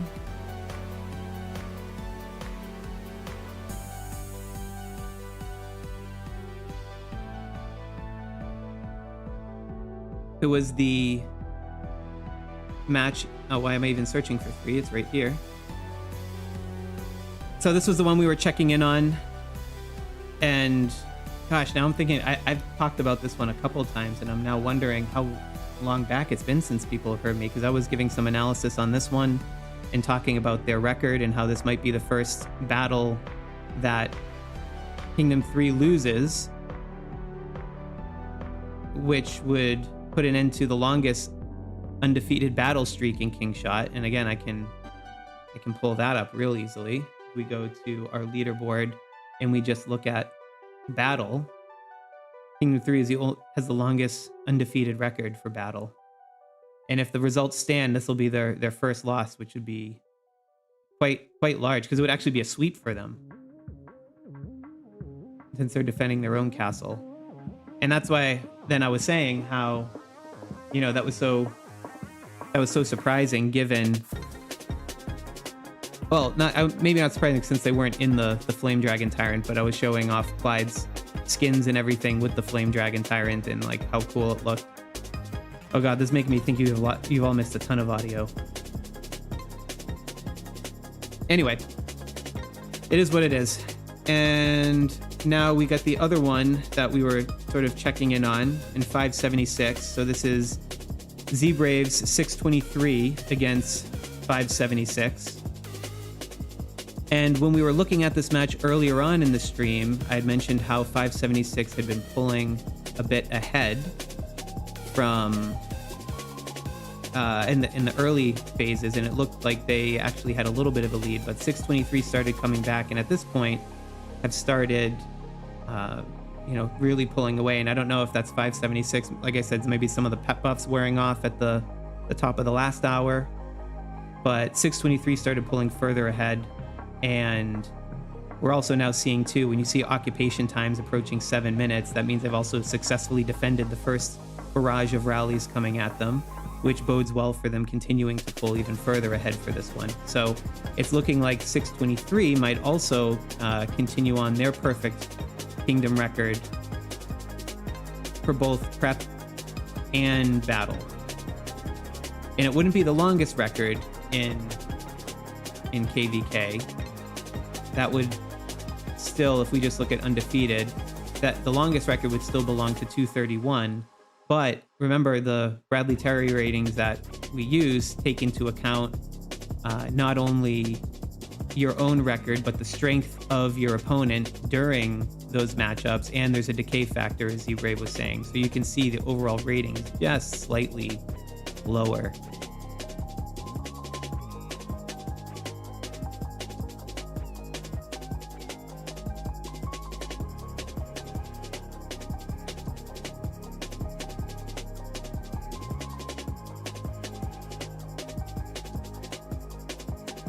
Gosh, now I'm wondering how long in this stream has been. Has there been anyone here from the start of the stream? Like, were you all hearing me at the start when I was introducing all the kingdoms and talking about all the different stuff that was going on? I really hope so.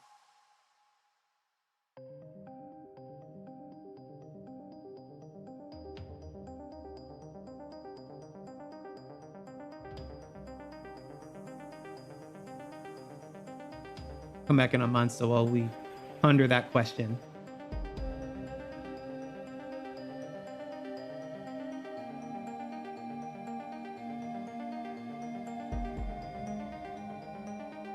I was hurt at the start. Okay, good. That makes me feel a little bit better. Did you guys all hear me dunking on Gray in 231 for being a little guy? That's his thing. He's always talking about how he's such a small, just a little guy, a little small player. And he doesn't have much strength. And I was saying, since we couldn't get Monster stream up, we would have to have Gray stream it, but he's just a little guy with no account power. Oh, good.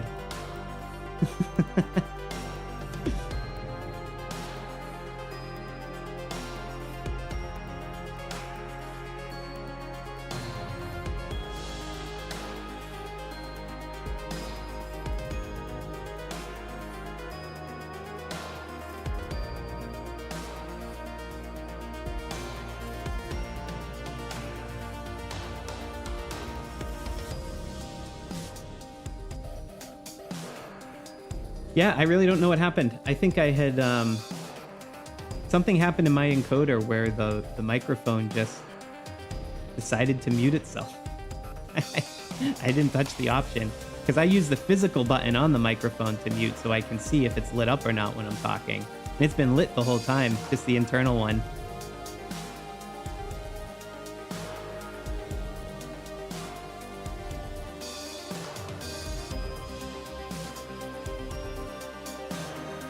Oh man, now I'm fixing to go back when the stream is done to see where it dropped off.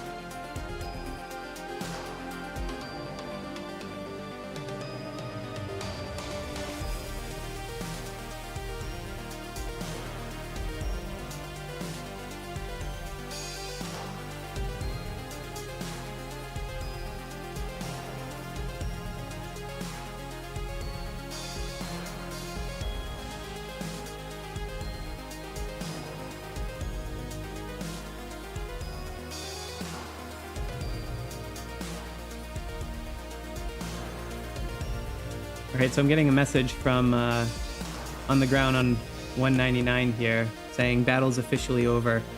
Let me go back and check because I know we had a few that were close.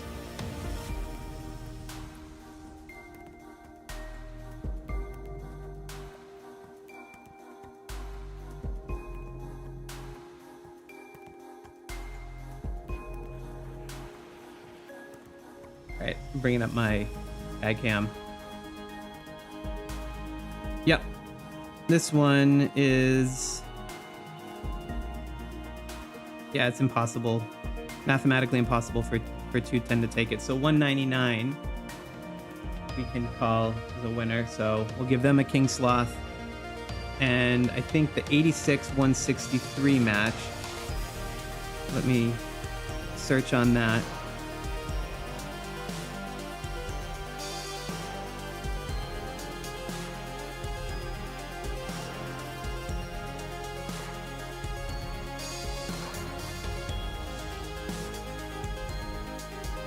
Yeah, so 163 has it, but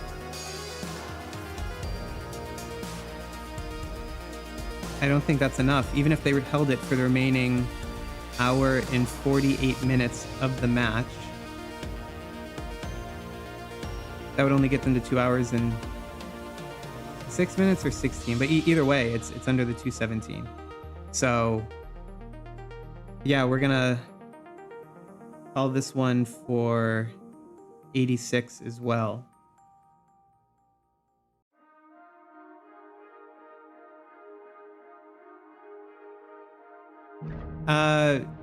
Yeah, Ghosty, I see your offer for streaming the 902 battle. If you want to, I can. Do you have my Discord username? Can you ping me there and I can send you the relay, and I'll just connect up your feed to what I was going to show from Hugh.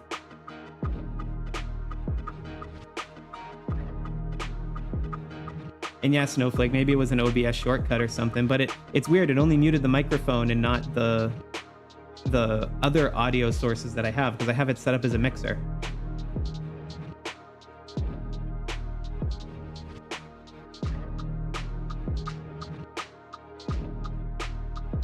All right. And then I think one of the other matches was the 231-219. I think that was getting close to calling as well. Let's just double check on it.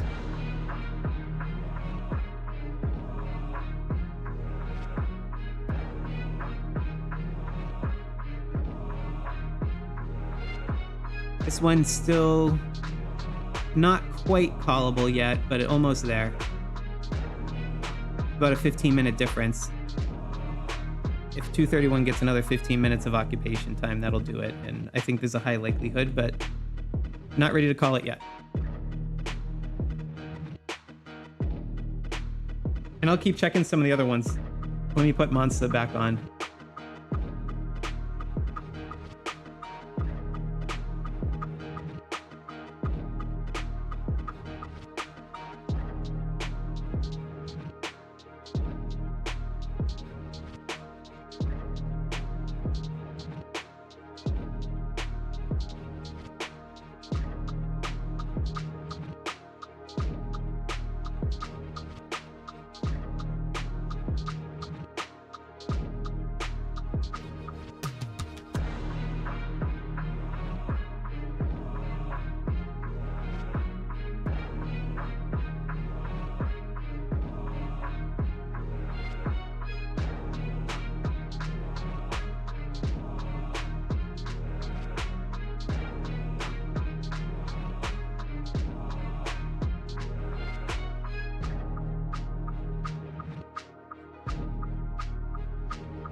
I know I'm silent again now. Thanks. I'm trying to see if I can set up some other tech stuff.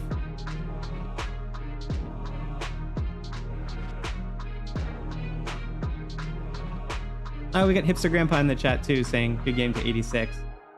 Yeah, I can flip over to. Yeah, that was a good matchup. Was a tough one there, and I'm glad you were able to at least get a little bit of internet connectivity back at the end, so we could stream the end of it.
All right, thanks. I see that. Let me switch over. I know we have Leviathan 1182 trying to get his feed up, but I think he's overheating on his phone. It keeps freezing or it ends up being jittery. So, you know, let me switch over. I think back to Frog in 924.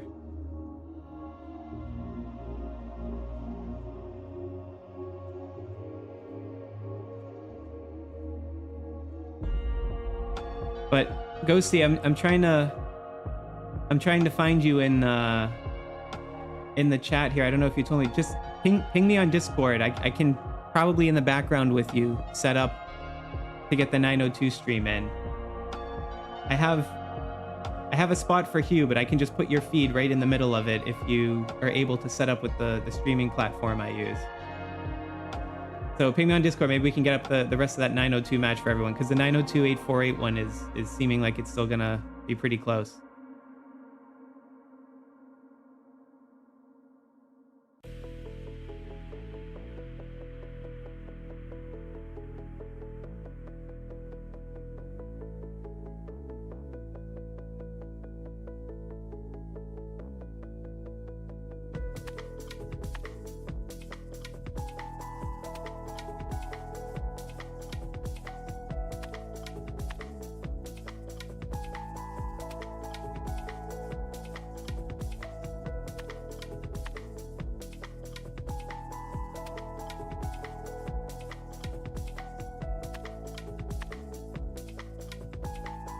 Oh my goodness, Snowflake, are you serious? An hour and 47 minutes ago? Oh my gosh. That is... that hurts. Oh man. Live production, folks. Yikes. Well, hey, at least the music was good. What are you gonna do? I promise I was exceptionally funny for that hour and 47 minutes. You'll just have to take my word for it, though.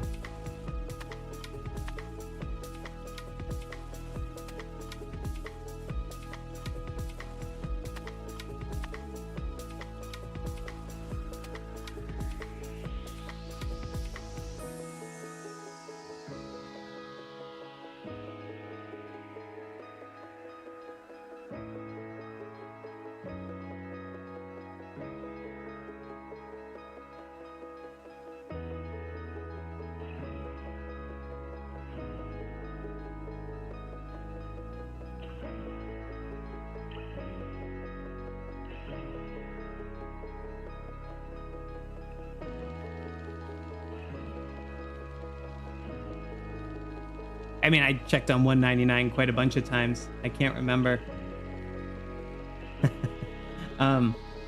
Yeah, I don't know. I'll have to figure it out. It's absolutely bizarre.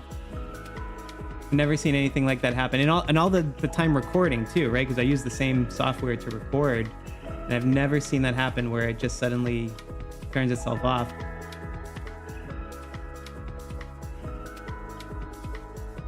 Anyway, I can see now on the equalizer it's still going, but I'm going to try and see if I can set up 902 with Ghosty in the background while Frog's doing his thing right now for the 924 match.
Ghosty, if you're watching, I think I found you on Discord in that VHQ Discord server. Either that or I'm just messaging some other random person. So let me know if that's you, and I can send you the link to try to get your stream in here for that 902-848 matchup.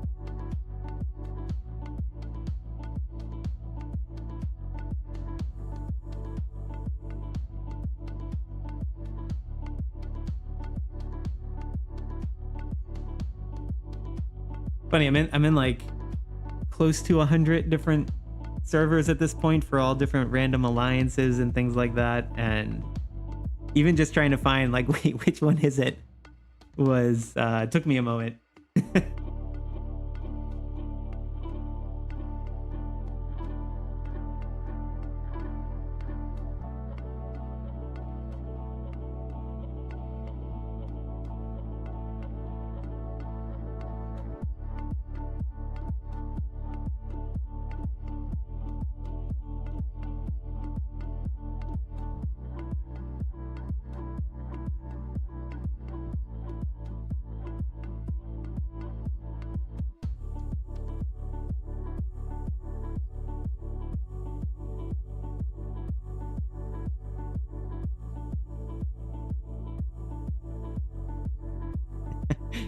Snowflake, be gentle. I don't know exactly what you mean by troll the stream, but be gentle.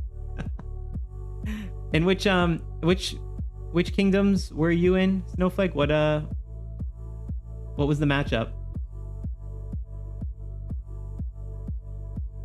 I see flashing red over at Monster here in 231.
All right, folks, if you bear with me a little longer, we might be able to get this 902 matchup.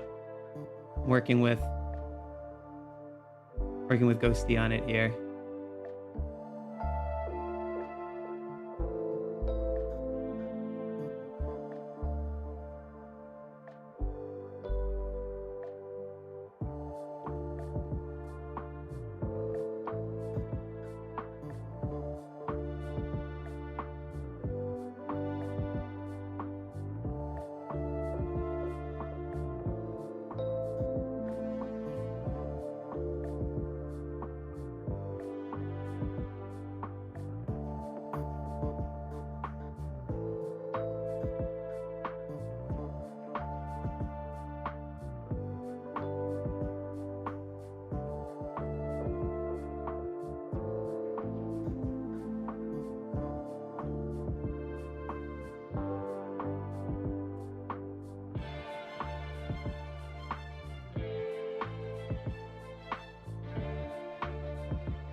All right, it looks like we might be able to get the 902 match. I now have Ghosty in the director room, but we need to adjust the crop and all of that stuff from his feed to mine so I can integrate it in. In the meantime, well, he's making some adjustments there. Snowflake, I saw you put in the chat the 699, 671. Oh, and I see we got some stuff happening there, so I'm gonna jump away. I'll help you memorialize it since you were the one who gave me the bone-chilling stat of, you know, the downtime of the microphone. Yikes. But you can see here, we got the win that he was talking about, 699 over 671. So thanks again for helping me figure out how much I need to repeat myself now. Well, that's great. Congratulations. All right, I'm going to bring us over. I look back at the control room here.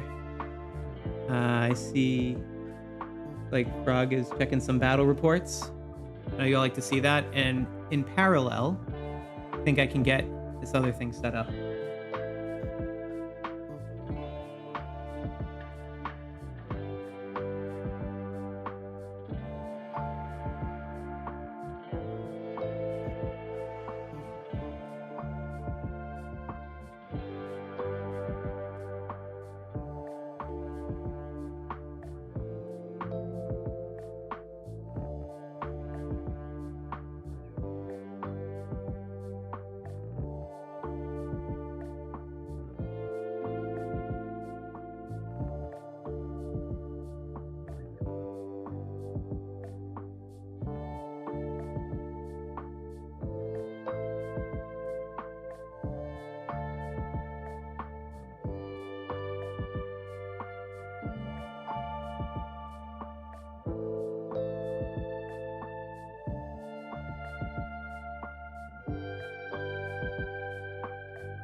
All right, well, you know what? I think we might be up with the 902 feed. We've got Ghosty doing it now. And actually, you know what? I'll change the username and such for us.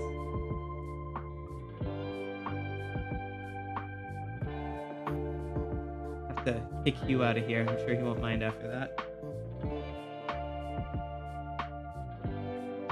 Boom. There we go. I'll get rid of his. You're out of here, Hugh. All right. Well, hey, we've got coverage now. Oh, but I think you just resized your screen. Keep it as it is, and I'll fix it. I'll do that off screen here. I'll go back to Monster because I see flashing red. Let me do it in another window.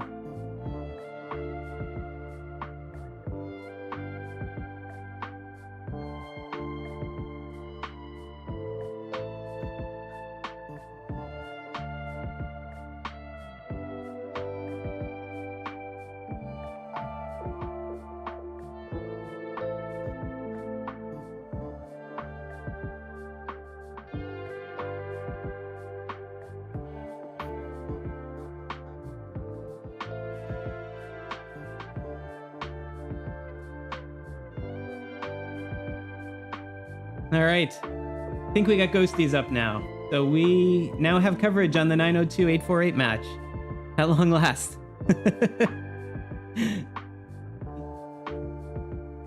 Thanks, folks.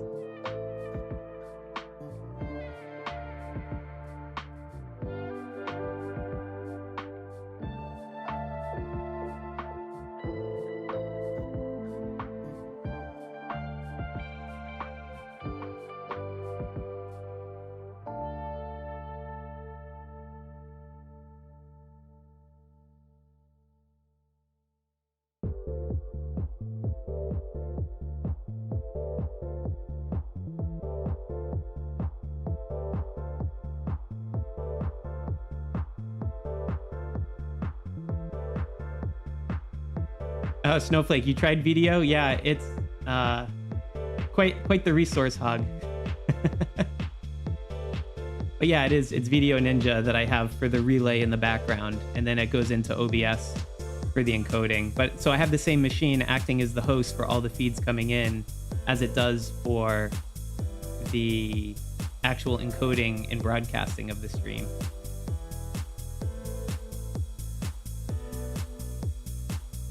Because otherwise you can't do something like Zoom or Teams because it acts as the server. So you're just looking at like whoever's screen sharing and you can't isolate the feeds. But with VDO, like I can isolate, so I see him chatting there and I can just jump over to Monsta and I have a separate scene in OBS with all of his information up. And then, I can just go from feed to feed to feed and jump around. And I know since we've had a couple of matches already called, so we had Parakeet and Hipster Grandpa drop since their matches were finished, but you can otherwise see like there is a control room and every single person who's connected shows up and you can see the health of all the feeds and everything. But then you got to crop down the screens and stuff when you bring it in. But it's fun. Once you get the hang of it, it's good, but it's very finicky. It's very finicky if you use the mobile app, because it causes the phones to overheat while they're playing Kingshotting. Makes all sorts of issues. Anyway, let's let's spend a little bit more time on 902 since we haven't spent as much time there.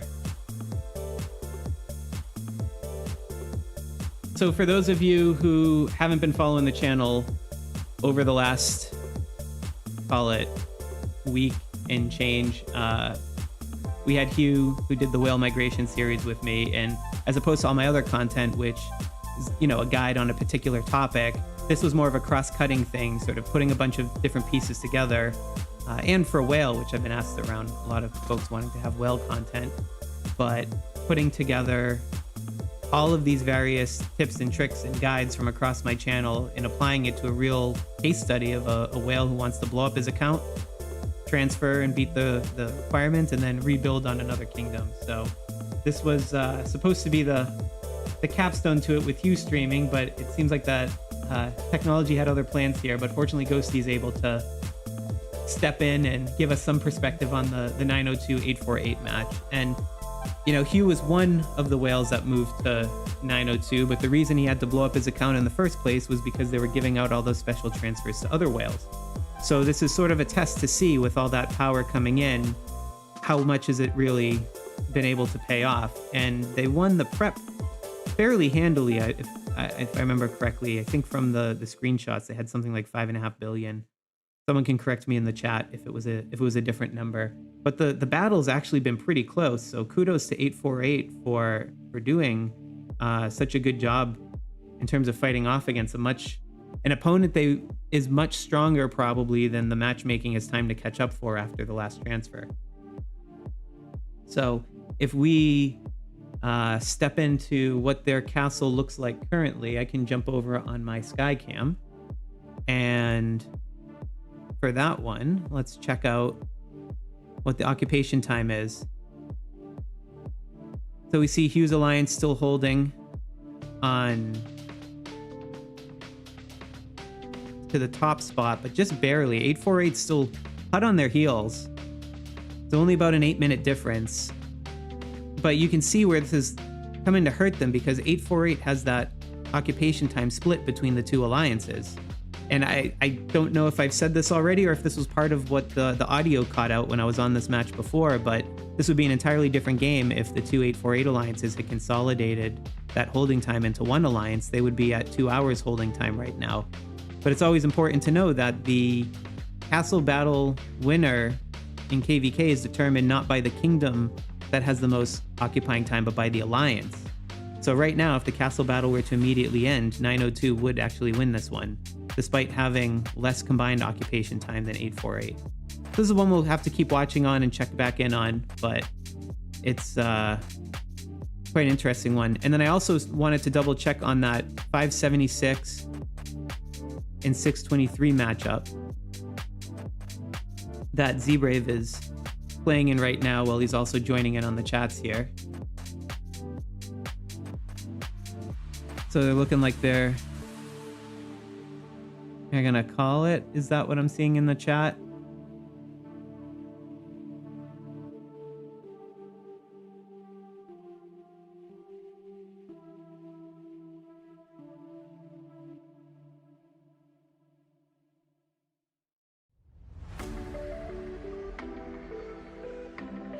Yeah, but it looks like this one is gonna go to 623 and they'll continue on with their perfect record. Okay, I have to figure out.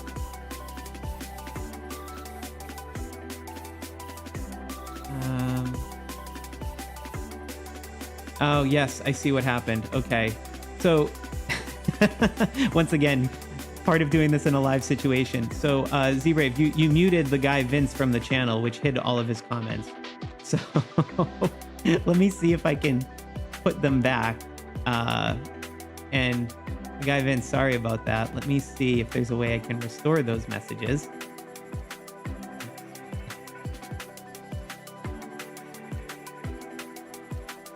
Anyway, I'll get someone else's camera up. I see flashing red on Monster. We're getting close to the end of that one. Oh, and of course he jumps to chat at that moment. All right, let's try Frog.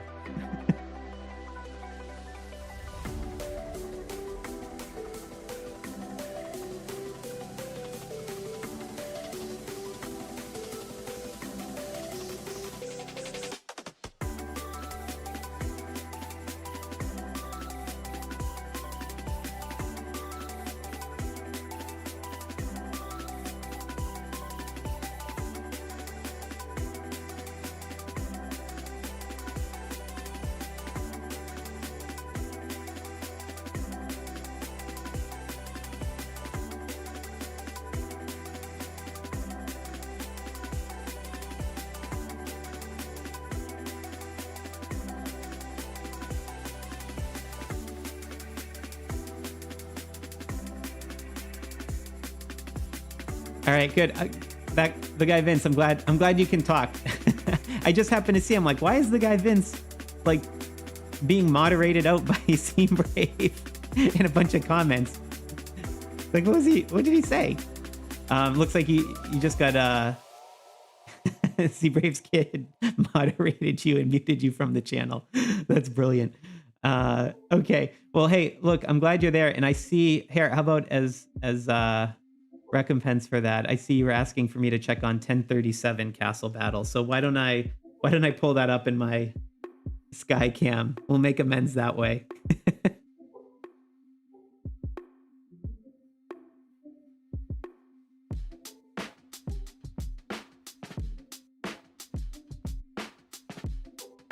Oh yeah, you 137. This is still pretty close. Yeah, it's like a 2-minute time, and I can see. I bet this is gonna swing the alliance over back to Valor. Yeah, that's a close one. The guy Vince, is this one yours, or is this a just one that you were hearing was close to check in on? Oh, your war. Okay. I see. So you're invading them, and you got a 2-minute lead on you. Cool. Yeah, keep it up. They got a Void Star. I see a comment coming from somewhere. It's always hard to tell now. There's been so many other cool skins with all the dragon stuff that a lot of the folks are using them over the Void Star. A lot of the whales. Which I guess, hey, if you're a skin designer, you got the whales choosing you over the one that takes a massive amount to get. That's a pretty good sign.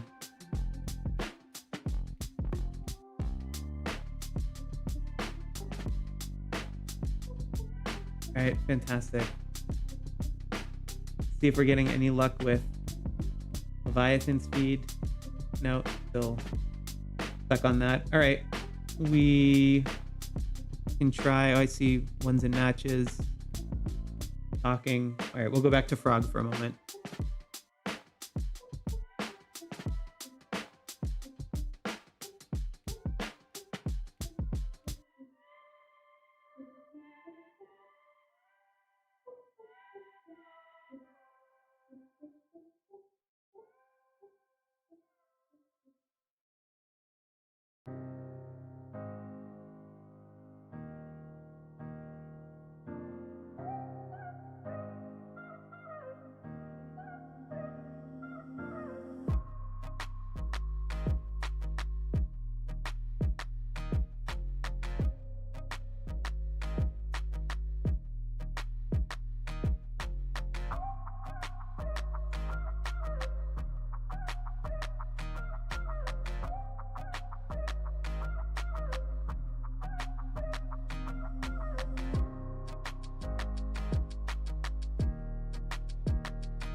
All right.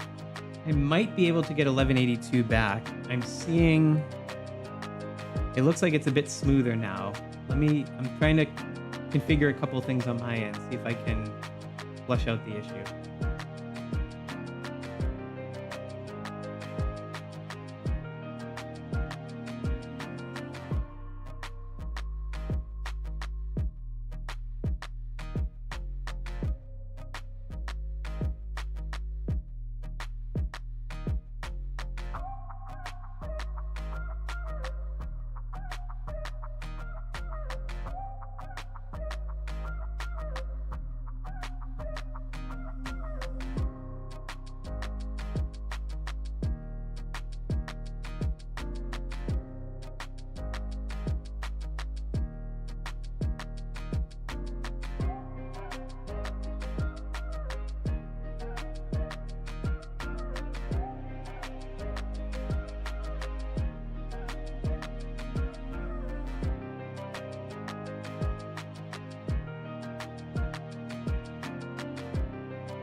All right. After this battle report, I think we might be able to get Leviathan on 1182.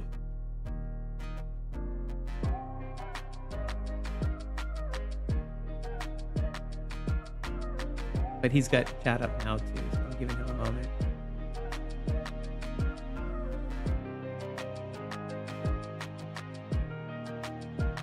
All right, I'm gonna jump over to him. Hey, we got a connection. Still a little jittery. Oh, it's still a lot jittery. Never mind, I thought we had it working.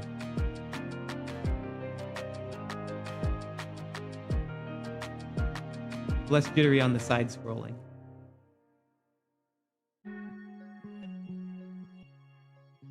Oh, I'll give him some privacy on that. See Frog doing the math on the occupation times.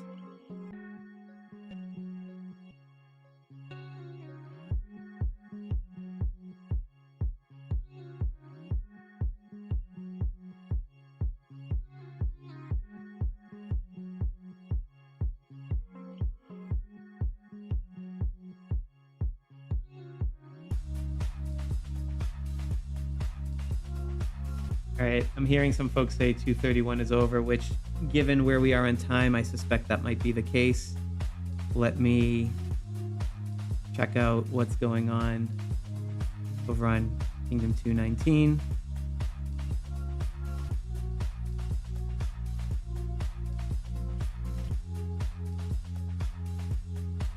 I'll pull it up on my Skycam.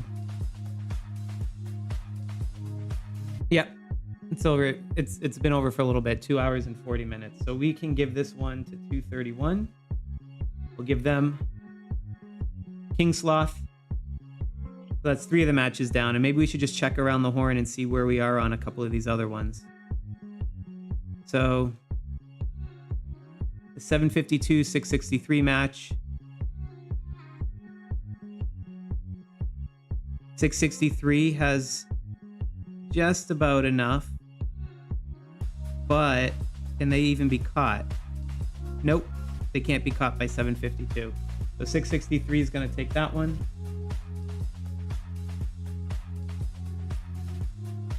All right, that gives us 848, 902, which I think is still unfolding. Let's come back to that after. But there's the battle at 855 versus 924. This one still has some ways to go, but not... We do see 924 in a decent, fairly dominant lead.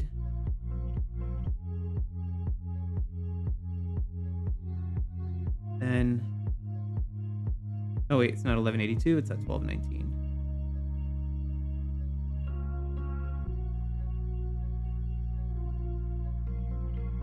Add some buffer to 1182. What's going on there?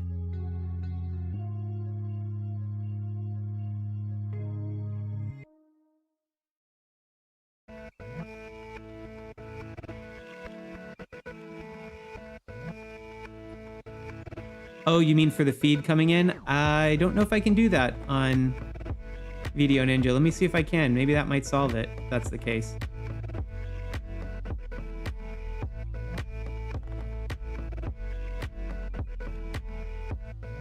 But in any case, we've got still pretty heavily in 1182's favor, but not yet close enough to call. Yeah, I actually haven't figured out how to do that on video because I can't do it for the whole stream. I can only, I think it's his feed coming into my encoder because I can see it in video, so I'll try it there. But anyway, it looks like it's smoothed out now, at least from the preview that I'm seeing.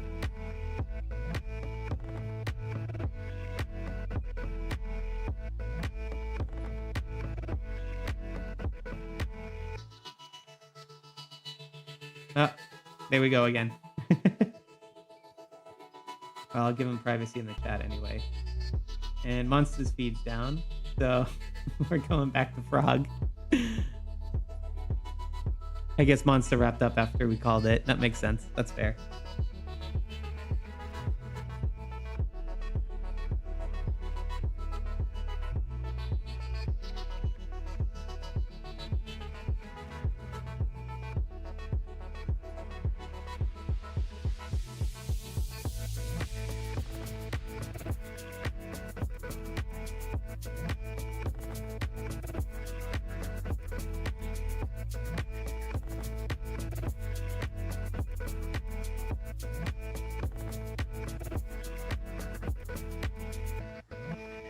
Yeah, Frog is MVP of the stream for sure.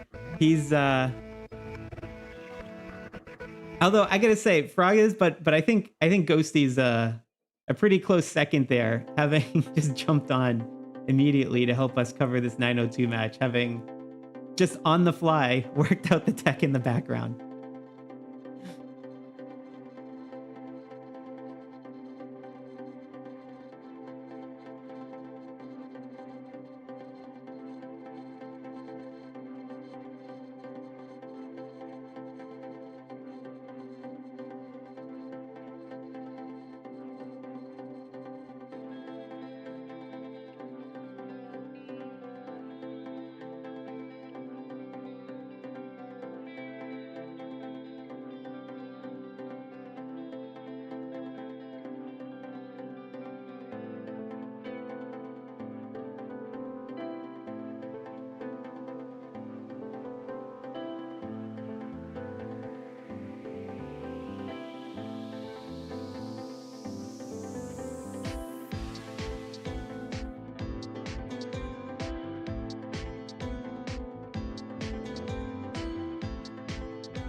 All right, Snowflake, thanks for the suggestion there. I think there's a way I figured out in VDO where I can add a buffer specifically to Leviathan's feed, and I can control it with the URL I import into OBS. So if I do that, if I add like a 5-second for him, maybe that helps fix some of the stutter issues that we're seeing.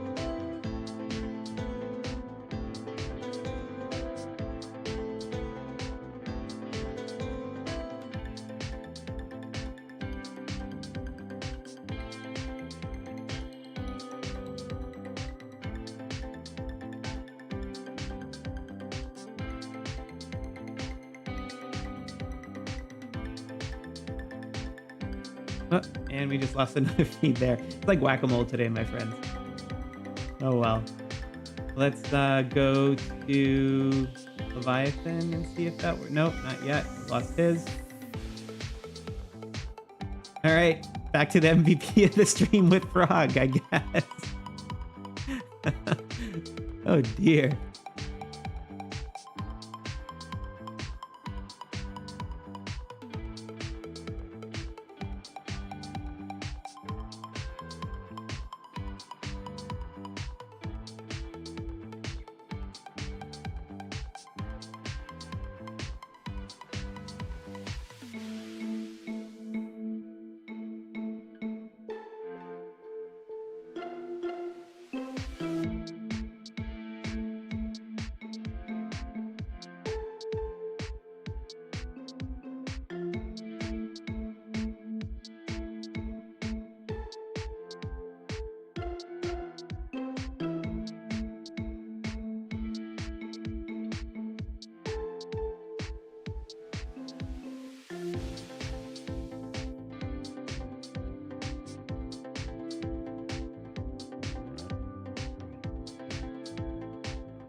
So I'm seeing in the chat that Kingdom 3 ended up losing the battle.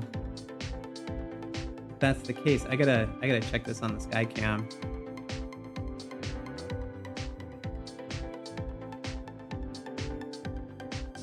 Not technically yet. Oh no, yes, technically. That's it. Because they can only get 2 hours and 5 minutes. Yeah, so 57 took it. Wow.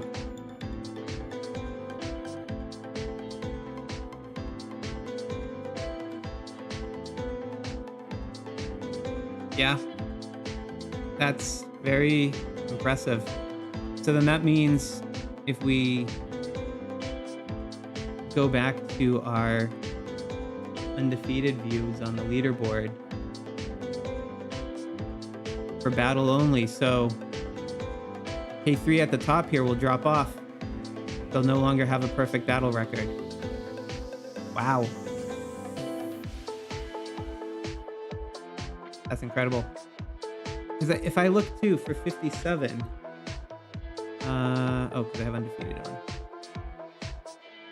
Yeah, 57 is definitely going to go up. I mean, they must have been getting some transfers and such in because they've just been massively climbing. And this, taking out the number 3, especially with the way the ratings work, which give you more points for beating a stronger opponent and has a recency bias, they're going to jump up quite a bit after the results come in.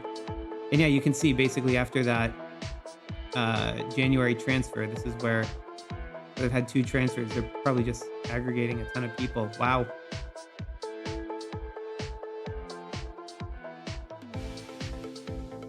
That'll be a very impressive one to continue watching. And if you look at some of the ones they beat too, I mean, they swept 45 last one. And that one was close. Remember, Prep, this was like a 7 billion to 7 billion thing. It was like a 1% difference, less than that 45 lost by.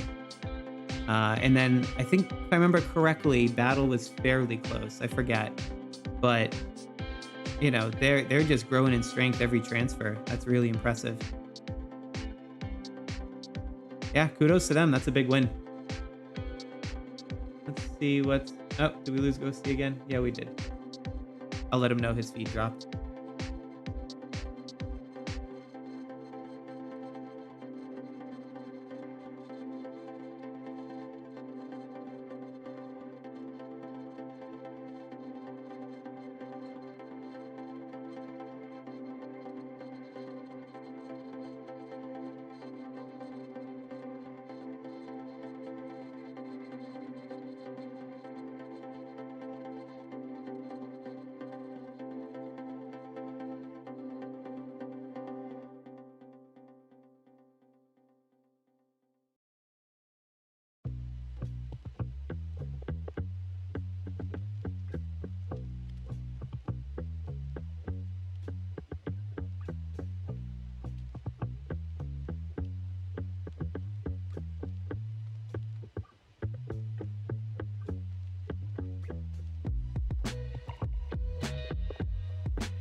I know we're having some issues with Leviathan's feed, but I did just pull up on the Skycam how the battle's going there for the 1182 and 219 match.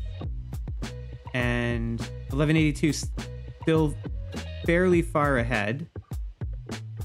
Not quite at the point that we can call it, although closely approaching it.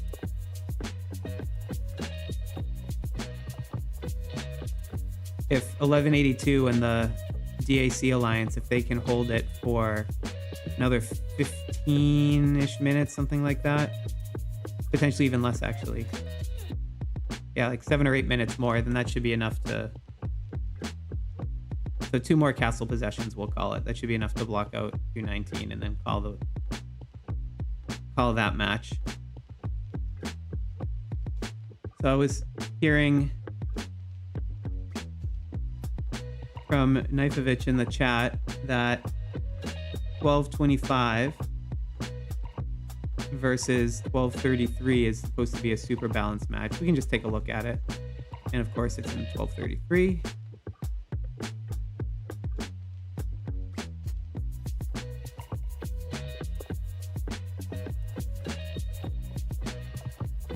Oh, yeah, you weren't kidding. To the second.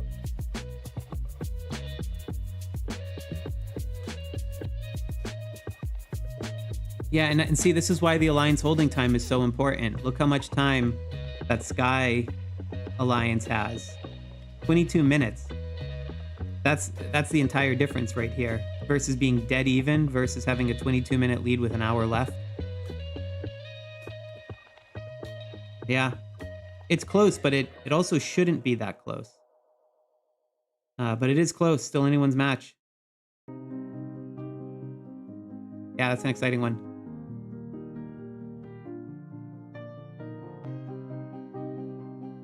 And I just want to see. I know they'd said they called it, but I think it's now definitely. Yeah, there's the 2.5 mark. 2 hours. Yep. So 623 will continue their undefeated streak over 576. 3 falls to 57, as we talked about. So those are 2 really big matches he played out. Let's I let Ghosty know his feed fell, but let's just check on the 848-902 match, since that one was still pretty close.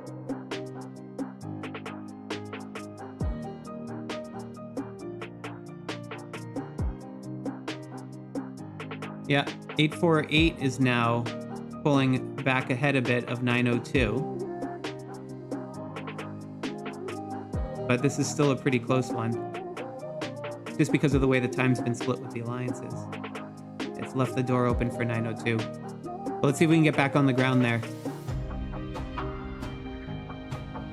And then, of course, the other one where we have Frog streaming for us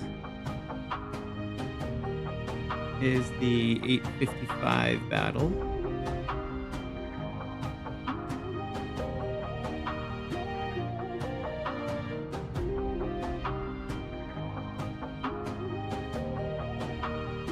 So 924 has about a 25-minute lead, but still an hour to go. As long as they don't lose steam, they'll probably continue to take it, but 855 does have control of the castle. So they'll get another 4 or so minutes added at least. Possibly more if they can withstand a rally. Well, let's see if we can go back on the ground for that one.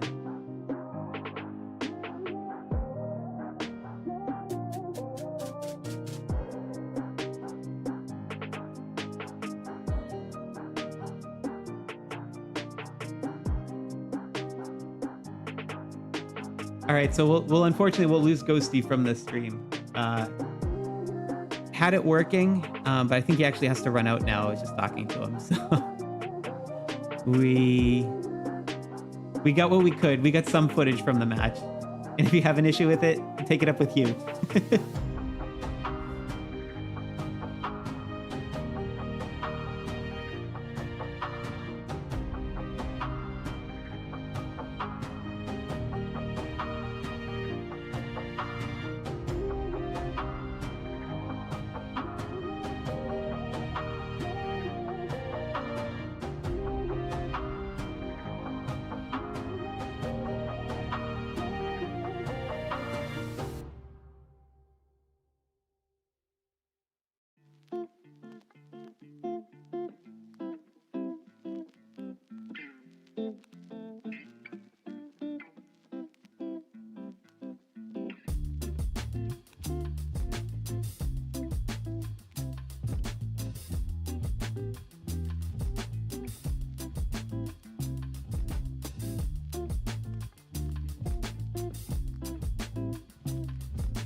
I see someone saying in the chat that Kingdom 12 lost.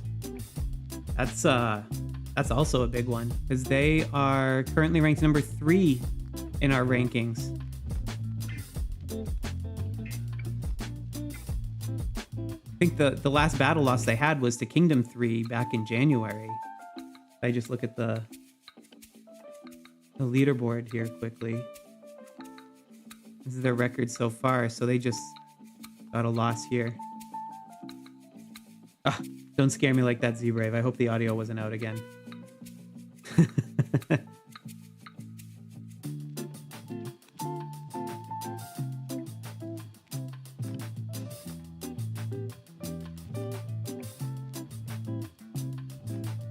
Let me go and check and see if I can pull up 12s. What's going on with them?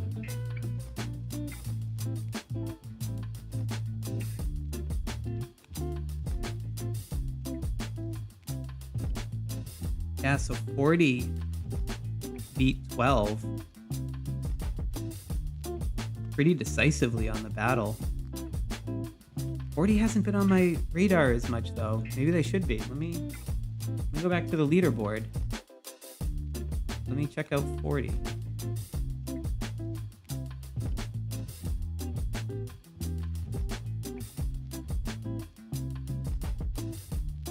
Yeah, there's just a lot of kingdoms with 40 in them. Yeah, they've been... It's a mixed record, but they've been climbing a bit. But this was also 2 transfers ago was their last loss. So maybe... I mean, they're going to shoot up after that. If they just took out the number 3 kingdom, 40 is going to go super high in the rankings.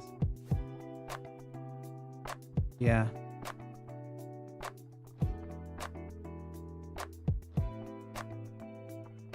That's cool. I always like seeing some of these up-and-coming kingdoms. That's pretty neat. All right, we'll go back to Frog for this 924 match, see how it's playing out.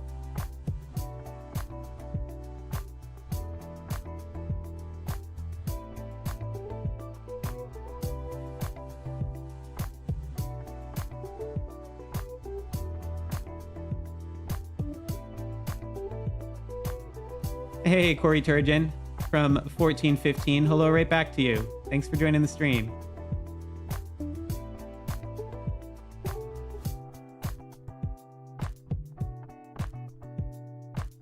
Yeah, Z-Brave, I know.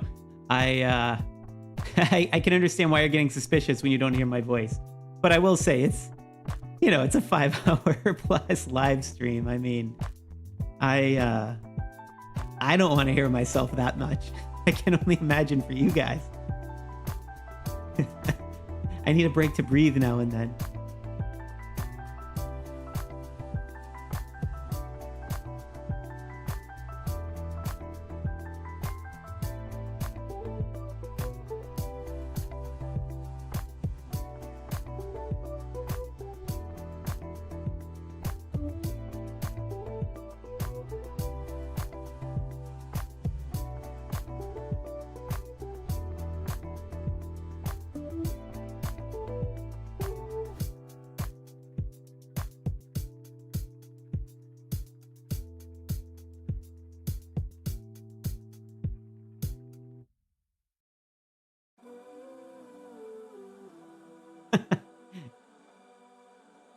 You want music only. Okay, that's fair. Well, you had plenty of that for about an hour and 47 minutes from what I understand. So,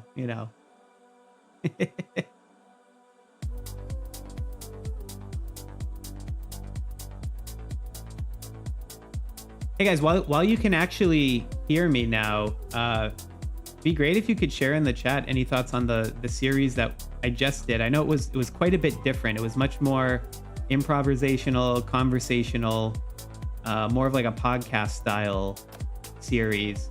I don't think I'll be doing a 5-part one like that again anytime soon, but I could see using that format here and there for maybe a more focused or targeted conversation. So like Z-Rave and I were talking about doing a version of that for one single episode where we talk about all of the various different hero gear stuff that we've looked at, from running the optimizer and all the sorts of crazy questions and just really interesting stuff that we see behind the scenes from looking at literally hundreds of accounts' gear positions. I'm also talking with maybe someone else about like a whale account review.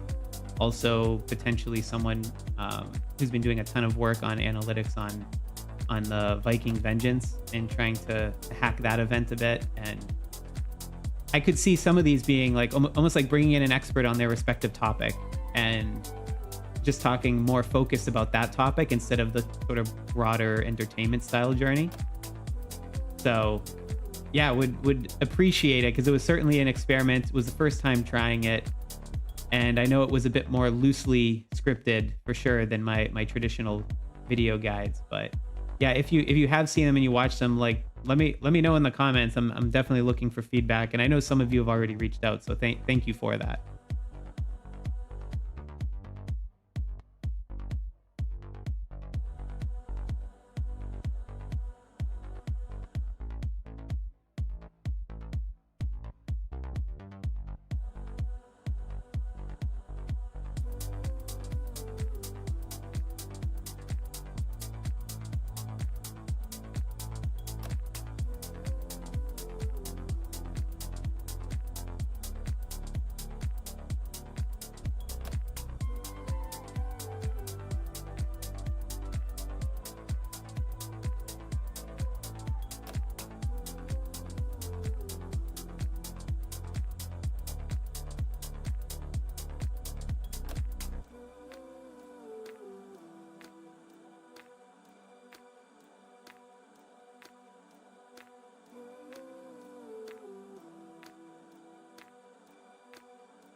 Yep, I see. Okay, on 902, let me switch back over and get my Skycam set up again. I was trying to charge the battery on the phone. I have this one wired into my machine to take the load off of the streaming software. Let me just reconnect it for a second. I have 15% battery on the Skycam. All right, we're good. What? Skycam, here we go.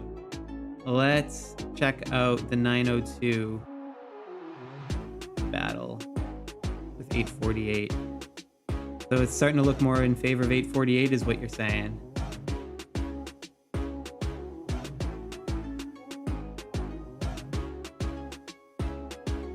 Oh, is it though? It's closer.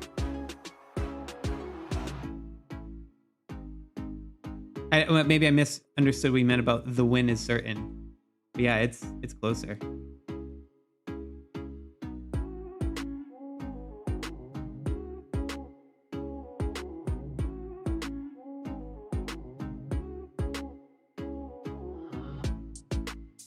Man, this one's gonna go down to the wire, it seems like.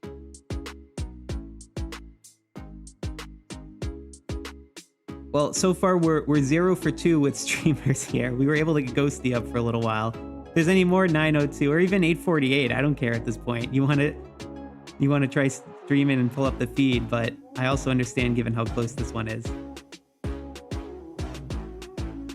Let's see, we got 007's got that turret. Yeah, it's 2 and 2 on the turrets. This is dead even.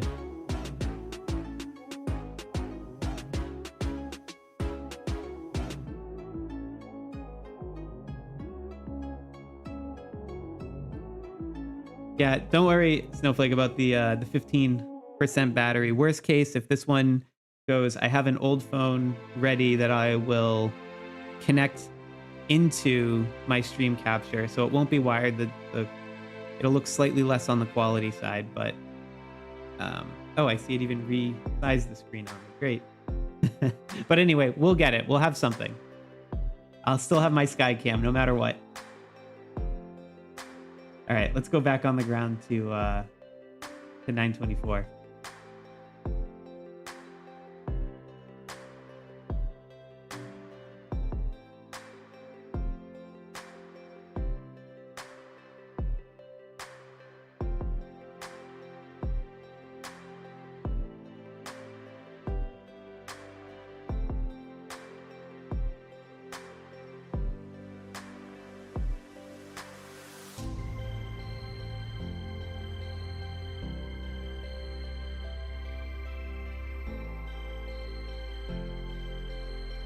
So I see there's a question there from Stormage on how old, well, this kingdom, I don't know which one you're talking about, but Z-Brave and I have compiled all of the kingdom ages for any kingdom that's involved in our transfer predictions. So if you tell me which one, I can give you the age to the day. So like if you're asking about 924, I can tell you that they are 210 days old today.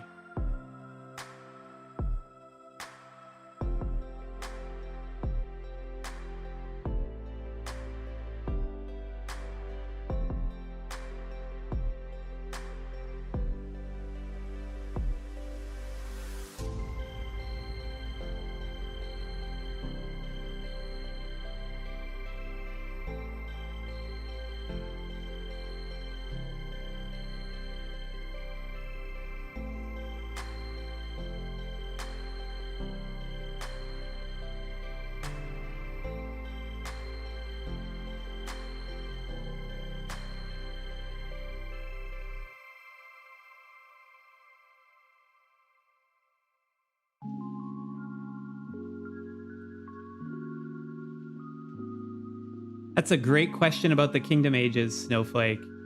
I give you a qualified yes. So you can make a math equation to easily tell the kingdom age based on just like a simple today function if you know the creation date. However, they do not do a fixed number of kingdoms per day. It actually it depends on how many players signed up to like start playing Kingshot that day. So it varies the amount of kingdoms that are created day by day. We have, you can sort of back into it if you see certain checkpoints on the kingdom's timeline that are fixed in the exact day that it'll occur on. And if you go through all of the kingdoms one by one and look through what those dates are, you can establish the kingdom age. So we've done that for about 1,300 kingdoms, 1,382 to be exact.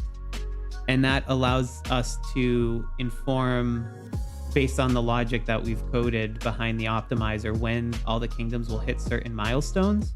And then because of their timing at those milestones at the cutoff dates for transfers, we can predict what transfer groups they'll fall into. And then also what what the power caps will be within each of those transfer groups because of the age state for all kingdoms involved. So that took quite a bit of work in number crunching. Cosmos started it, and then Z-Brave and I finished it in terms of developing all of that logic. But that's what underpins our kingdom transfer module. So if I go back to our leaderboard view, for instance, I'll wait for this battle report to finish. Okay, so if I go back to here, so like for Kingdom 40, well, actually, that's probably not the best one because the higher level groups, if the developers add some new stuff. But let's just take like Kingdom 902, for instance, or 924 we were looking at. So like if you were looking at Kingdom 924, so we have it here in the preview, but we also have the separate transfers module. But we have their prediction. They're actually going to stay in. Oh, they were Group 4 last time. They'll be in Group 5 on the June 21st transfer. And this will be the normal and leading cap. And then they'll be in Group 4 on the August 16th transfer with a 340 million ordinary cap and a 213 million leading cap. And like if you were to step into one of these, you can see all the other kingdoms that'll be in that same group, when those kingdoms were last designated a leading kingdom, all the stats and everything that we collect and aggregate. But once you figure out the logic, it makes sense. But basically all of the kingdoms are secretly grouped into certain cohorts, and those cohorts stay together. But depending on that cohort's kingdom age, it might be in a different transfer group, depending on how it lines up with the other cohorts near. But it's all there's a whole algorithmic approach that we can take to it, and we've been able to figure out, and we're almost at the point where, like, for a given kingdom, and you can let me know in the comments if this is something you'd like us to build in the optimizer, but for a given kingdom, the reason we can predict, if I go back, the reason we can predict which group it's going to be in is because we know the exact day that it's going to get future hero generations, future true gold levels, for all of these milestones that would determine which group they're in. Now, we don't have the logic for the stuff before the transfers because that wasn't relevant when we built the transfers. But in theory, if we had those earlier milestones in there, we could build a page where you type in your kingdom number and see the full timeline for, you know, as old as the game is, like what'll happen for the next 13 months if your kingdom were starting today. There's some things we would have to do to update it with all the kingdoms being made, but let me know if something like that is a helpful tool that you guys would like to look on Optimizer and see, enter in your kingdom and just see all the milestones that you'll hit for when things will unlock. Anyway, enough about that. I'm going to jump back to 924.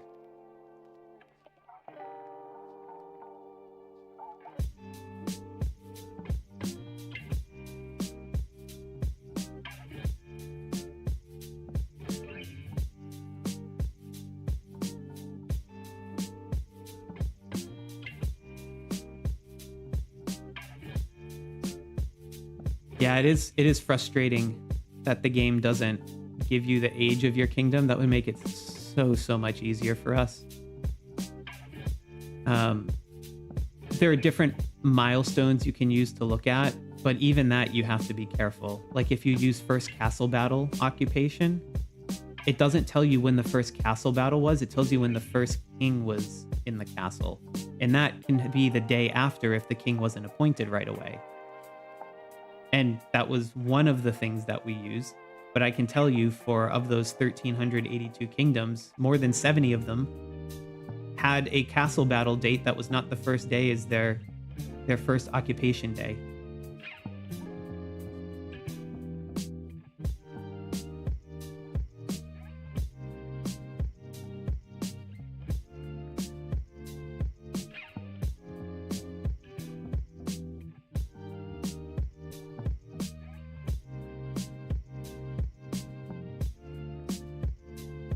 Yeah, it sounded like it'd be some interest for that in the chat, though. So, super good to know.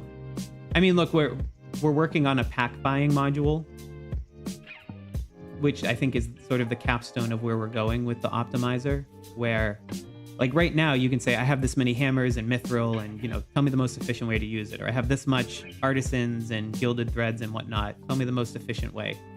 But there's another question, which is like, I have $100 to spend on a pack. Well, I don't. Maybe some of you do. But I have $100 to spend on a pack. Which one should I do it on? Should I do this Artisan's Vision pack? Should I do this one for Governor Charm? Should I do this one for pets? Should I do, And the answer to that actually changes depending on where you are in your account progression, because there's diminishing returns in all of these, right? The deeper you get into hero gear, the more it costs per piece of gear and the less value you get per piece of gear, for instance. And if you're over invested in one area, that answer might change. So it's not even universal. I know there's some tools out there where you can look at the packs and say, this one's worth this many gems and this one's worth this many gems. And the percentages that the devs give are kind of rough indicators of that if you back out the math and you can see the gem cost. But the thing is, like, an Artisan's Vision to me is worth something very different than an Artisan's Vision to, like Furion.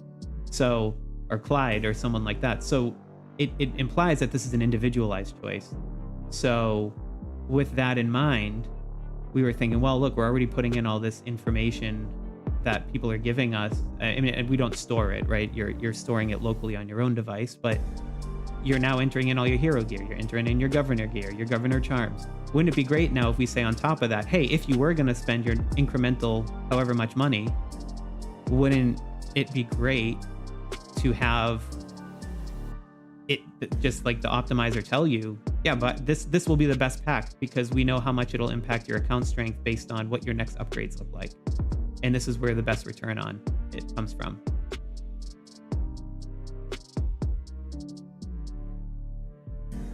So anyway, that's one of the things that we're working on.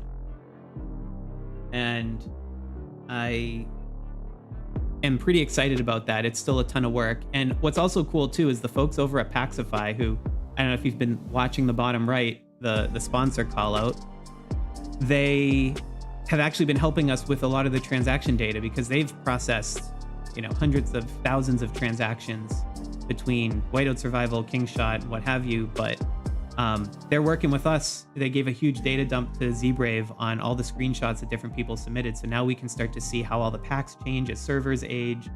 Obviously nothing like about the individual accounts themselves, just the screenshots of what the packs are.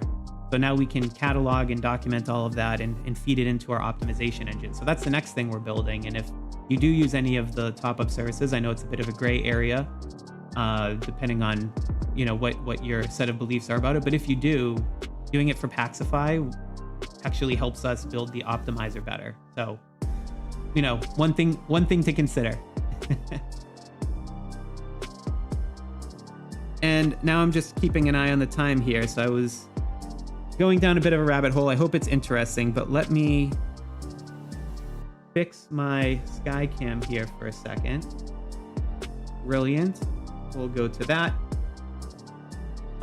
Let's see what we have for our matches. So we have the 848 902 that people have been talking about. This one is still neck and neck, because we just saw 902 pull ahead. Now 848 is, but they're getting to the end of their occupation. This one's probably going to be down to a buzzer beater. All right. And then 855 924.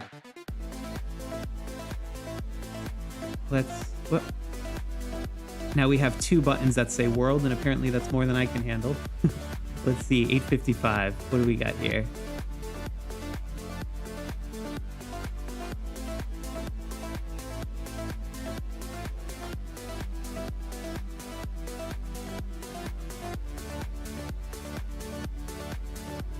Just trying to do the quick mental math in my head, but I think this one is 924. And I was seeing in the chat, I think they were calling it. So I just wanted to confirm. But yeah, the math checks out. Because even if they were to somehow get back, I mean, this occupation is going to go for another 4 minutes anyway, and that won't leave enough time for 855 to get back. So 924 is going to take that one. Whoop. Hit the button twice. There we go. So 924 gets a King Sloth for their victory. And then let's check in on 1182. No, it's 12. Sorry. 1219 is where it's at.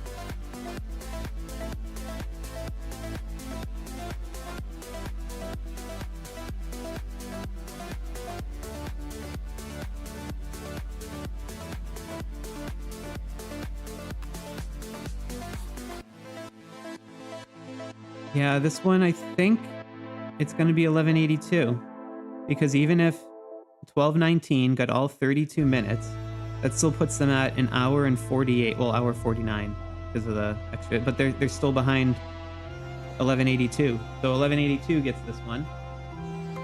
So congratulations to them as well. So I think it just comes down to 848 902.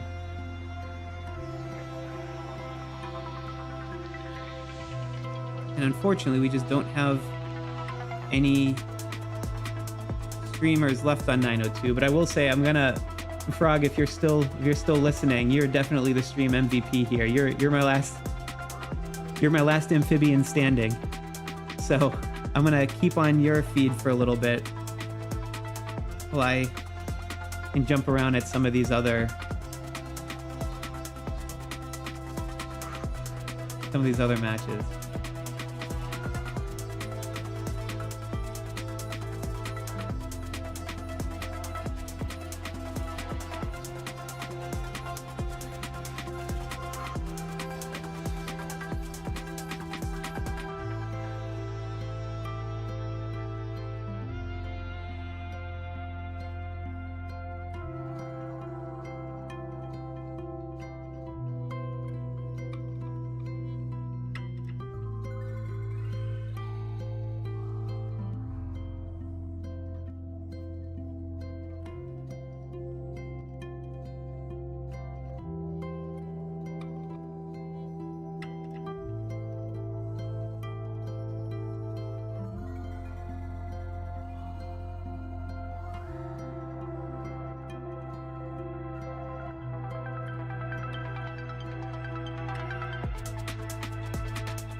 All right, folks.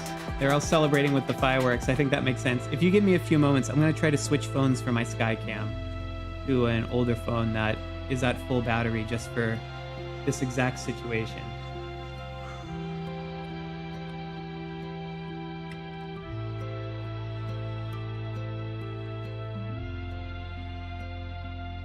But I just need to reconfigure my screen to be able to do that.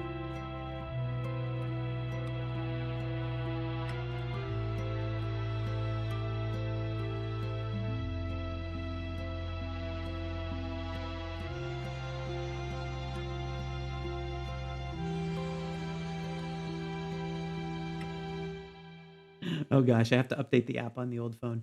All right, so tech is not my friend today. Well, I'll go the Skycam in my remaining 10% battery.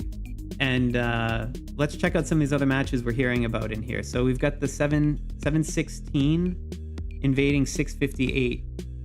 It's supposed to be extremely close. Let's take a look.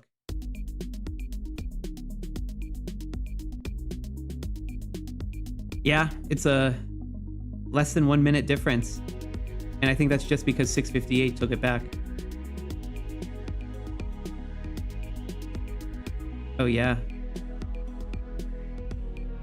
And if we look at this, so we've got Invading Kingdom has 2. So the turrets are evenly split for the bonuses there. But no, here's the thing. I'll keep saying it because I keep seeing it, but look at 716's holding time. Well, actually, look at both of them. 658 as well. But if 716 had both of theirs together, or if 658 had both of theirs together, it would clinch it at this point. Because there would be no way for 658 to add the 20 minutes on. There's only 27 minutes left to the battle.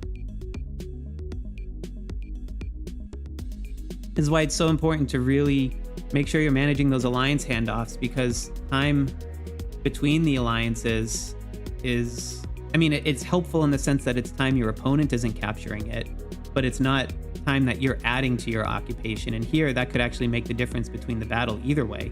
You know, whoever wins, the opposing team will be able to say, well, if only our alliance had the total holding time combined, we would have won.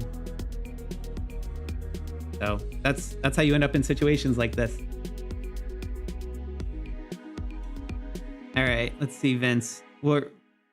This is the sympathy coverage after you got accidentally muted by Z-Brave's infant on his mod privileges. All right, let's see how we got the castle battle here. 1057 and 1037. Yeah, 1057 is pulling more away. And it'll be a big determinant here. If this 5 minutes goes up to 6 or 7, then we'll see it for sure.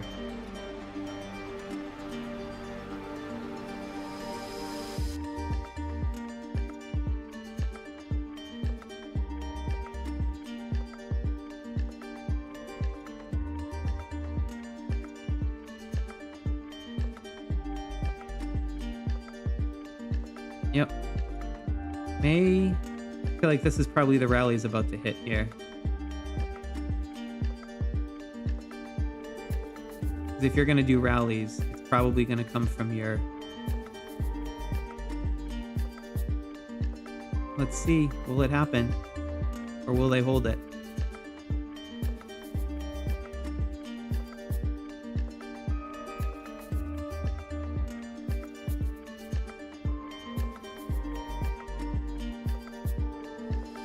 I think they held it.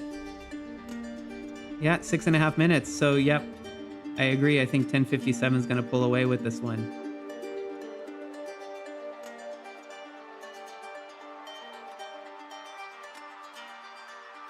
Cool. Well, I don't want to jinx it or anything, but I mean, congrats on the recent performance here. The last 20 minutes has definitely changed it around. Keep up the good work. All right, I see some other ones here. Check 1233. They were balanced earlier. All right, let's see what's going on with 1233.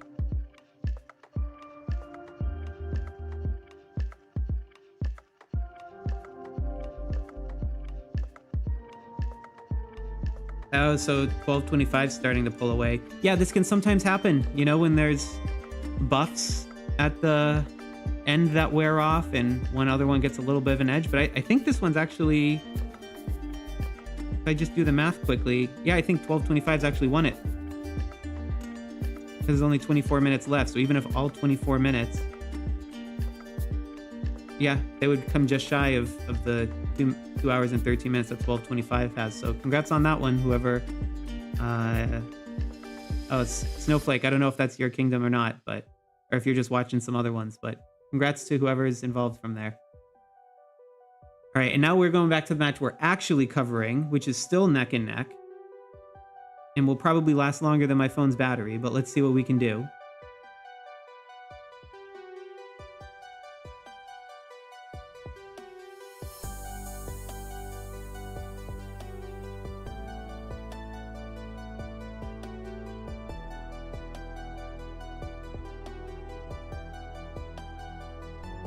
Sorry, I'm helping a streamer with a tech piece. 1 second.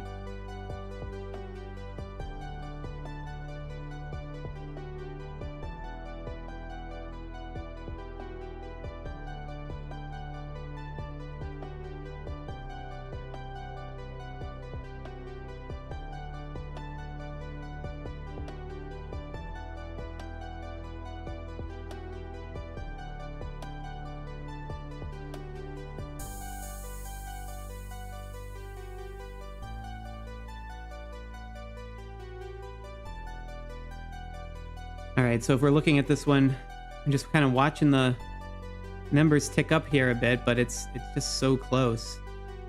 It's just neck and neck. Now watch for the switch here, though, because 902 has much more time in NXT. So I suspect they're going to try and switch. But you got to be careful, and already a minute in is tough.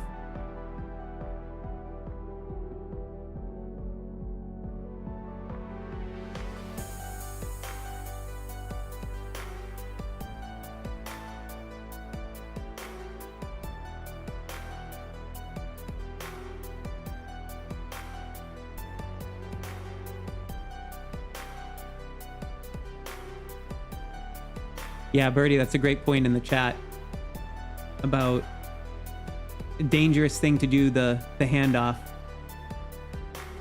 If you have a very observant whale on the other side, they'll jump in the moment you're doing the handoff and maybe be able to steal it back from you before the other one comes in. It's a little bit of a gamble.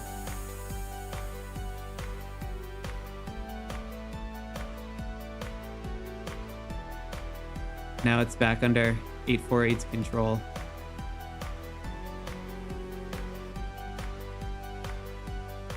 See if there's a shadow rally behind that from 902.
I can try to show Birdie where they are. Let's see.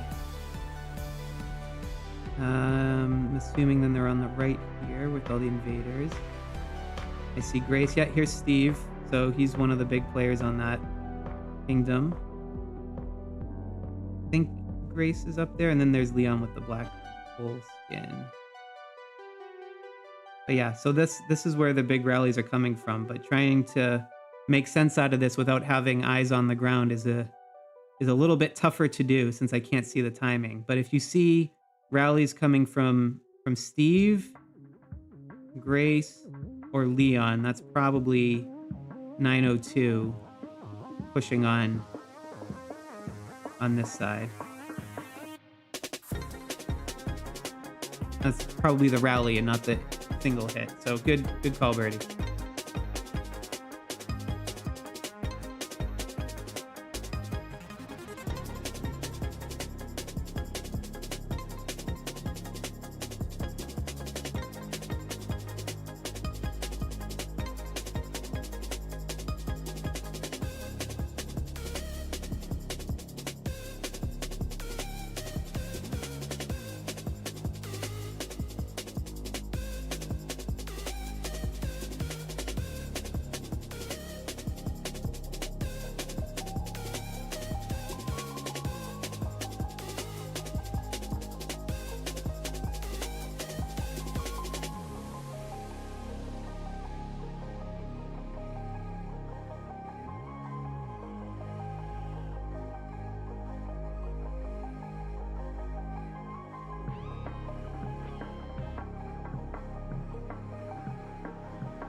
All right, so it's about almost at the 4-minute mark, which means we'll probably see some rallies coming in shortly here for it to change hands, assuming those rallies hit.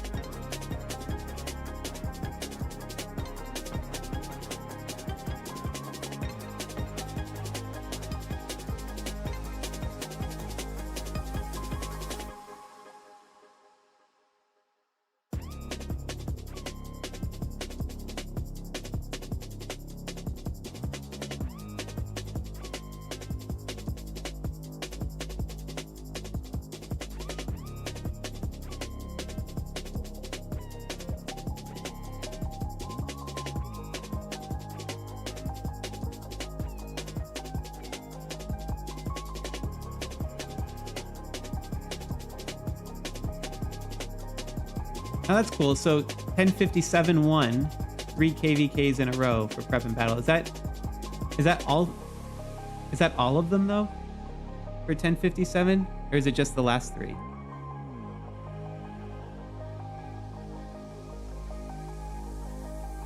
Actually, I can find the answer to that. Oh yeah, so you didn't have the first one. So you won't have the perfect record all the way in because the first prep and battle got swept by 1085.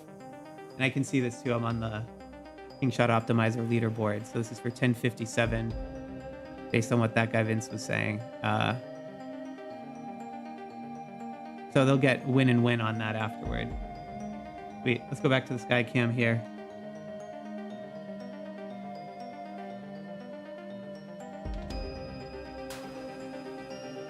So they're at just shy of 6 minutes occupation time continuously. Did they hold off the rally or is it about to hit?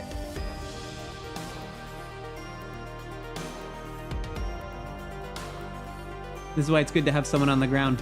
You can see what the rallies are looking like.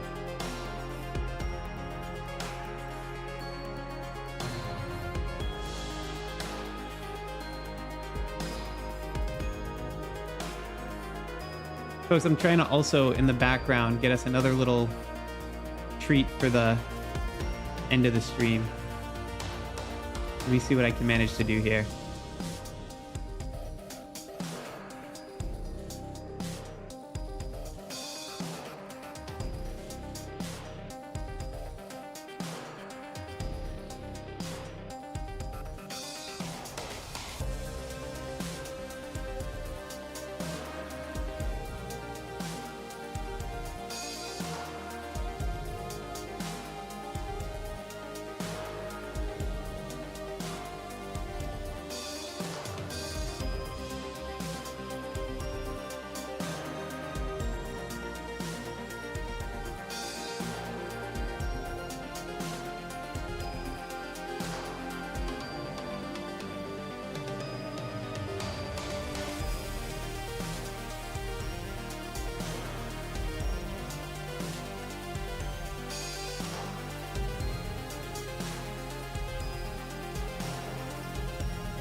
right, I don't want to spoil it yet, but I'm trying to see if I can get a streamer to connect, but it'd be a blast if we can manage to make it work. But in any case, let's just check back in on, oh no, Frog's got messages up. I'll give him a little bit of space here. But yeah, it looks like 848 managed to hold for that possession, which right now makes a huge difference with this little time left. So 902 is going to need to pull it back from them basically on the next rally. Otherwise, I think it gets out of reach for them.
Right, I see Frog's also doing some battle reports, which is great because my phone just ran out of battery. So I'm going to be switching that one in the background too, while the real MVP of the stream, Frog, takes over.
All right, good news, folks. I now have my Skycam back up on my old phone, so we can get back there shortly. But while I'm doing that, let's go back to Frog, who's checking out some of the battle reports. And I got one other surprise I'm trying to work on.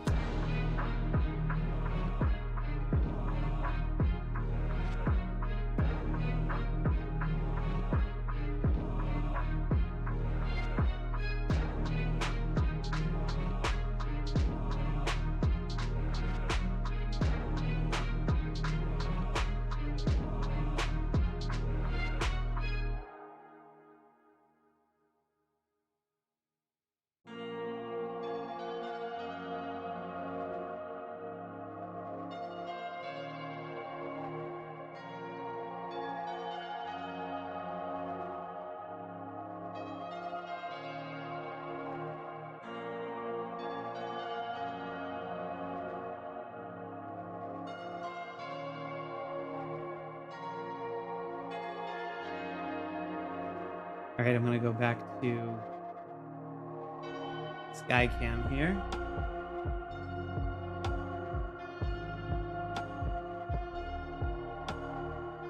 And yeah, it does indeed look like 848. I mean, unless NXT can capture it immediately and hold it for the rest of the duration, but 3.5 minutes in.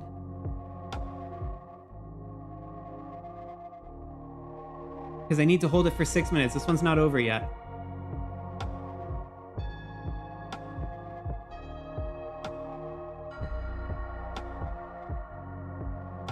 But NXT needs to capture it immediately.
I don't see it changing hands. No, I'm not muted again, but thanks. Thanks, Chuckle Clerk. I appreciate it. No, I'm trying to see if I can connect one other streamer for something really cool.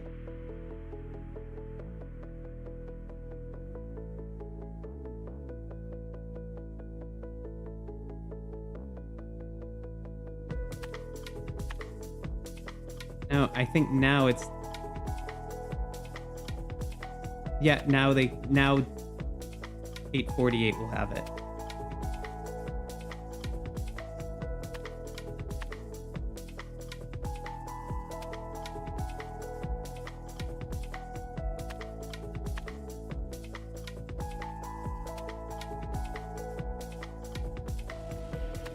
Because now even if NXT regains it, they won't be able to hit the minute 40 mark.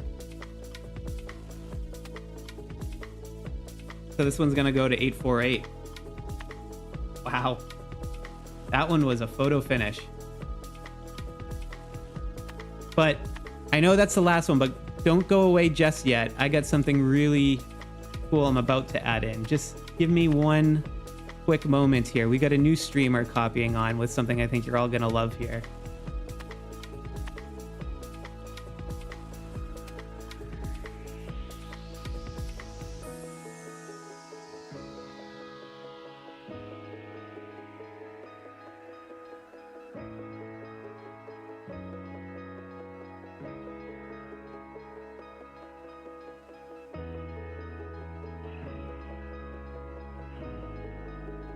All right, so I do, in fact, we were able to get it working.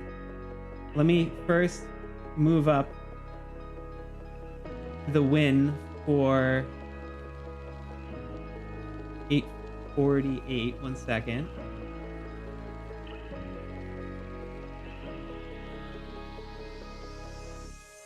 All right, so that should do that. I'll do my giveaway in a second, but I do want to flip over because I have a feed up from 199, but it's no longer parakeet. We're going to have a little bit of fun with this. In fact, let me just update the username. You might have heard of it before. But we're going to watch some hunting. Courtesy of, at least last I checked, last night, number 4 ranked global player Furion, who's now blinking his screen.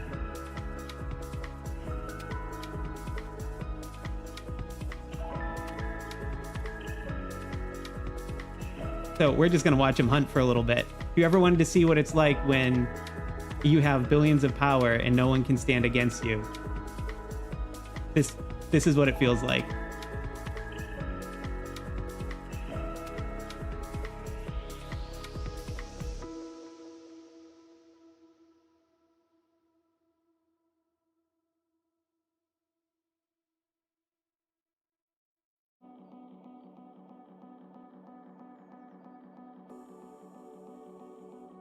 So this is, remember, that 199 210 match that I was talking about, which is only the second time in Kingshot history that we've had 2 top 10 alliances fight it out. But now you're seeing Furion from the winning 199 side go hunting in 210's territory.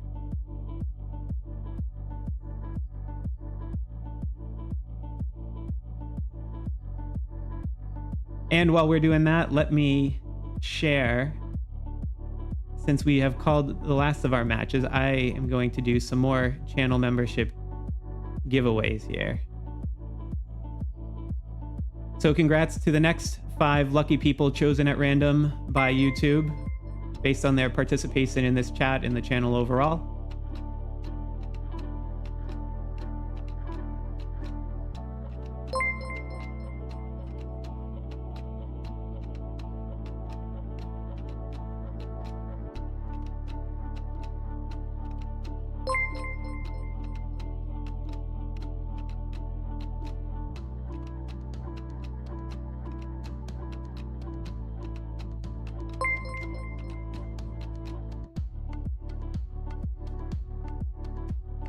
And congratulations for all the folks on the stream who just became channel members for the next month. And for those of you who didn't, I'm sorry, unfortunately, I can't control. YouTube has some sort of algorithm that they just assign it to. I don't know how it works. But thank you very much for those of you who are watching, for your ongoing support of the channel. And with this membership, you'll get to, next time I post video, you'll get to hear about my you'll get to hear before the video posts live for everyone else. Usually if I have something coming out in the morning, I'll post it the night before or maybe a day before if I somehow manage to find the time. While YouTube's doing all the audio encoding, you can listen to me sound like Potato Sloth, but you'll get the information very quickly. And also you'll see too in videos regularly thank channel members for their support, and that includes all of these ones even gifted today and earlier when we hit 30,000 subscribers live on the stream. So thank you so much again for all of the ongoing support there and for watching the stream. And let's just watch Furion hunt a little bit. I wanna see him cook.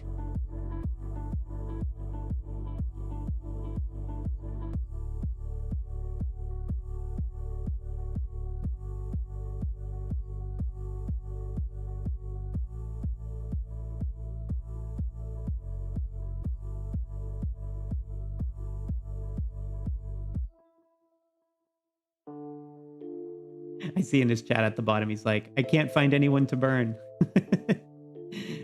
The 210 Kingdom has done a good job at bubbling, which I would too if I had the number 4 global player able to wipe out my city at any moment. And we saw some of the other ones by the castle. They were able to get away with the teleports.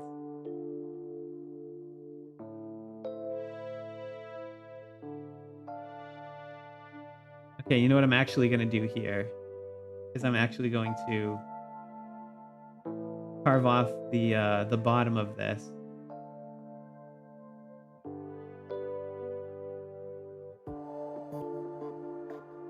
I actually don't want us to be able to see that chat. Whoop. There you go. I don't want us to see the chat in case any coordinates are being shared. Czar Productions, happy to stream. Remind me, which kingdom were you? It's hard to keep track of all the people, but happy to stream on your server.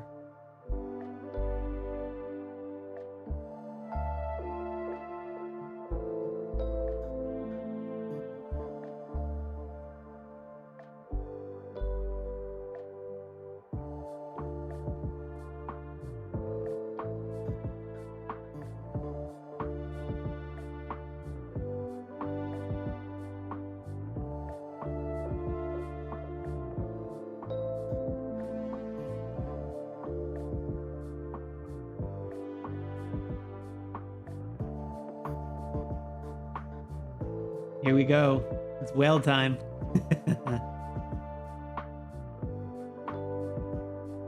Oh my goodness.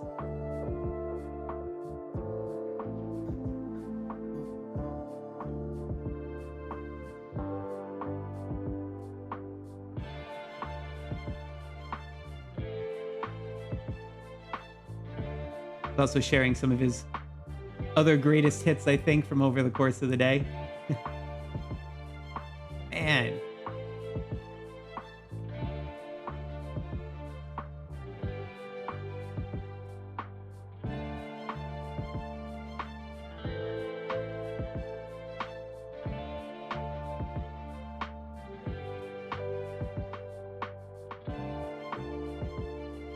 I mean, that's impressive too.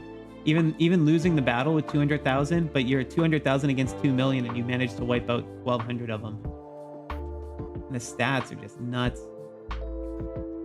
And also too, I should say special thanks to Furia, not only for this little treat at the end, watching some whale hunting post castle battle, but also for his work. As you saw, he's got all those really high-end governor gear and charms, and he has helped us, Z-Brave and I, at the Kingshot Optimizer when all those new charm levels came out to make sure we had the correct data that was manually verified. There was a lot of suggestions based on whiteout survival at that point of what those would actually be and cost, and they were floating around in a lot of databases for Kingshot, and it was actually incorrect from the tier 4 governor gear and above.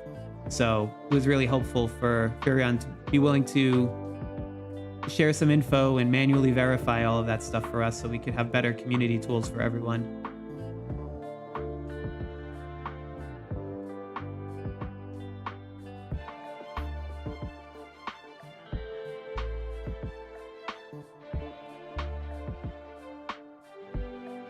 Oh my goodness.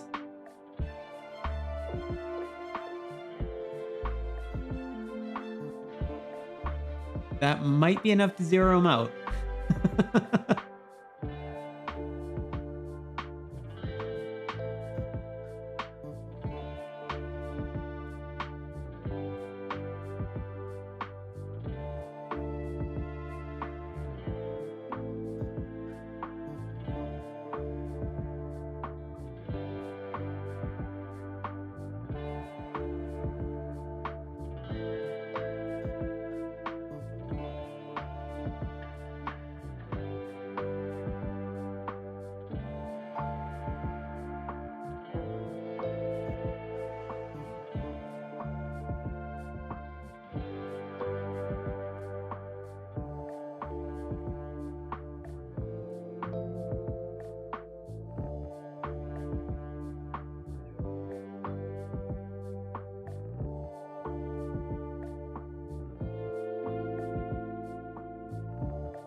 Yikes. This is 900. I think it went quick. I think that was 965,000 troops. He just wiped out with a single march. Oh my goodness. And yeah, see, he's clearing out. Now he's going to teleport in.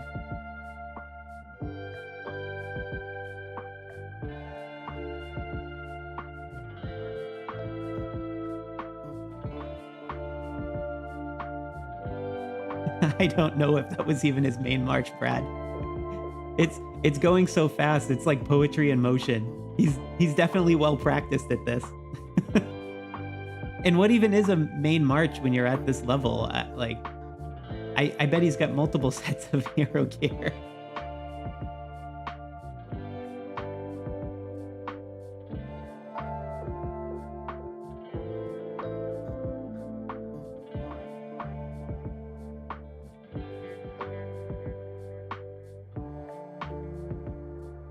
Oh yeah, that Caesar's Fury event is it's not synced across all kingdoms at the same time. So there are some events that are synced across all kingdoms, like KvK. And then there are some events that occur at different times for different clusters of kingdoms. So some of them, like the Caesares or Caesars or however you say it, Fury, that one is one that appears at different times. Same with fishing. It can be on different kingdoms at different times. Buccaneer's Bounty, the Fortune one, the Fortune Teller event. These all kind of they can have slightly different cycles in... Oh, Champagne Fair, I think, is another one. They all have slightly different cycles depending on which kingdom age range you're in. It's just sort of predetermined based on the start date.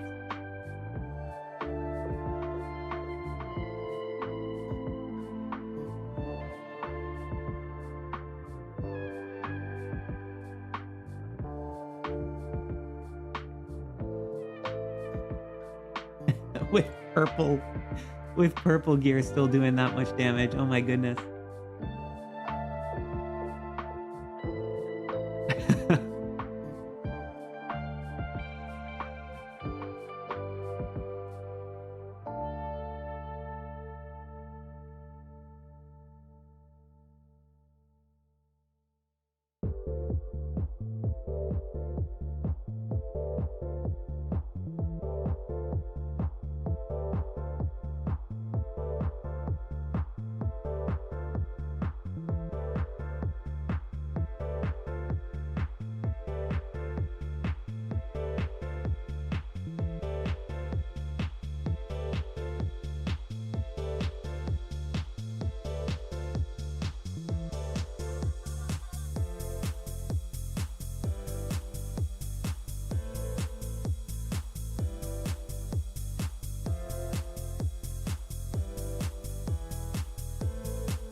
How about an interview with the winner? We'll have to talk about that. You know, when I had other series with you on the whale migration things, one of the comments was actually saying do one with Furion. There were a few people saying with Furion. There were a few people saying to try to do one with Clyde. Although I'll probably have to ask Supe for permission on that one. But yeah, I would. Hey, I'd be open to it. Share screen, do an account review. I'd definitely, Kieran, if you're listening, you want to do it, there's appetite. I'd be on for interview with the winner. Could be fun.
Brad, I hear you saying check Discord, but I'm not seeing anything on my Discord other than the chats with the potential streamers, unless it's in one of the many channels that I'm in.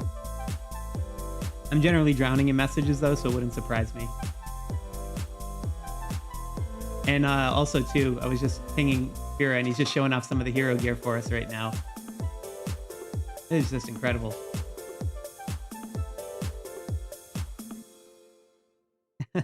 The box with all the 5-star heroes.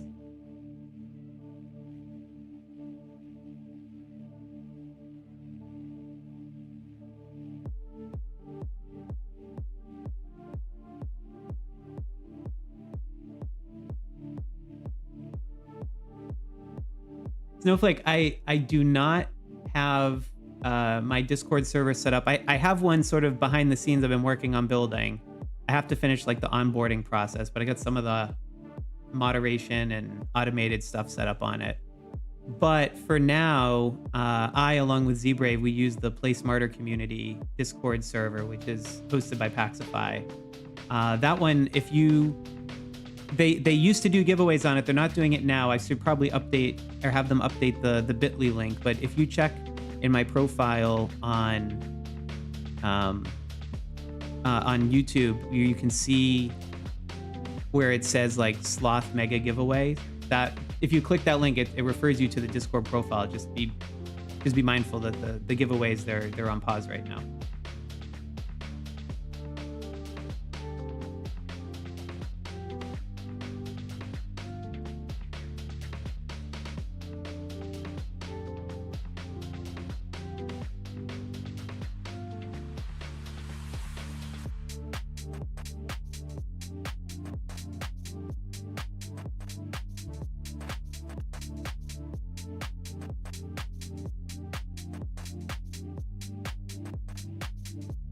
goodness.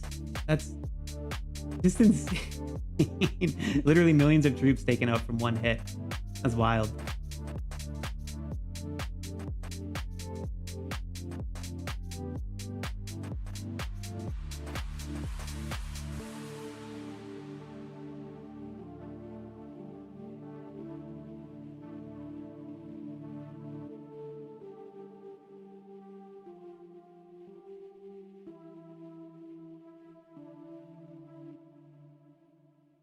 See, this is teamwork. An alliance that hunts together stays together.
All right. Well, it may be that Furion has burnt everyone there is to burn in 210 at this point. So I think I will probably take that as an opportunity to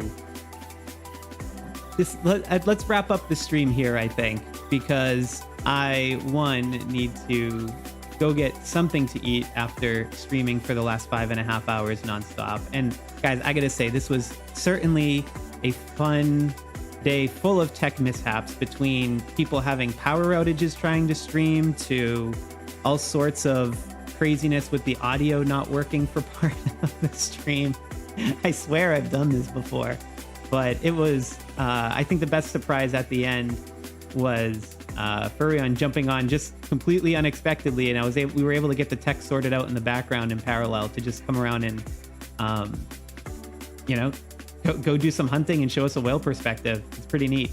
Also, too, thanks to Ghosty, similarly, when we were having issues with you, jumping in from 902 so we could see some of that on the ground at least, which, again, he had never used the software before.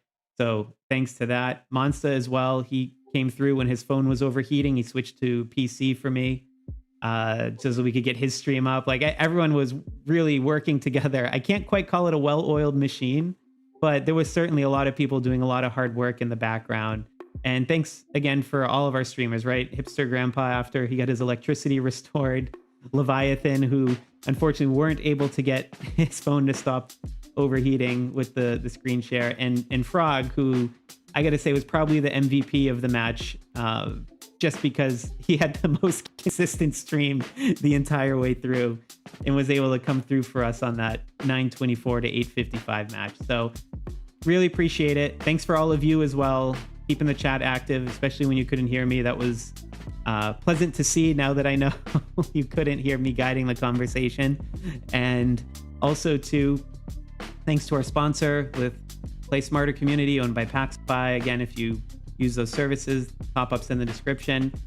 And I hope you enjoyed all the content we put out this week. It's about 10 hours of it. So I'm going to take a break, and I promise at some point I will finish up the script for the Gen 5 Hero Review video, so I can finally get that out there for all of you. So thanks again, everyone. I really appreciate you watching, and happy gaming out there.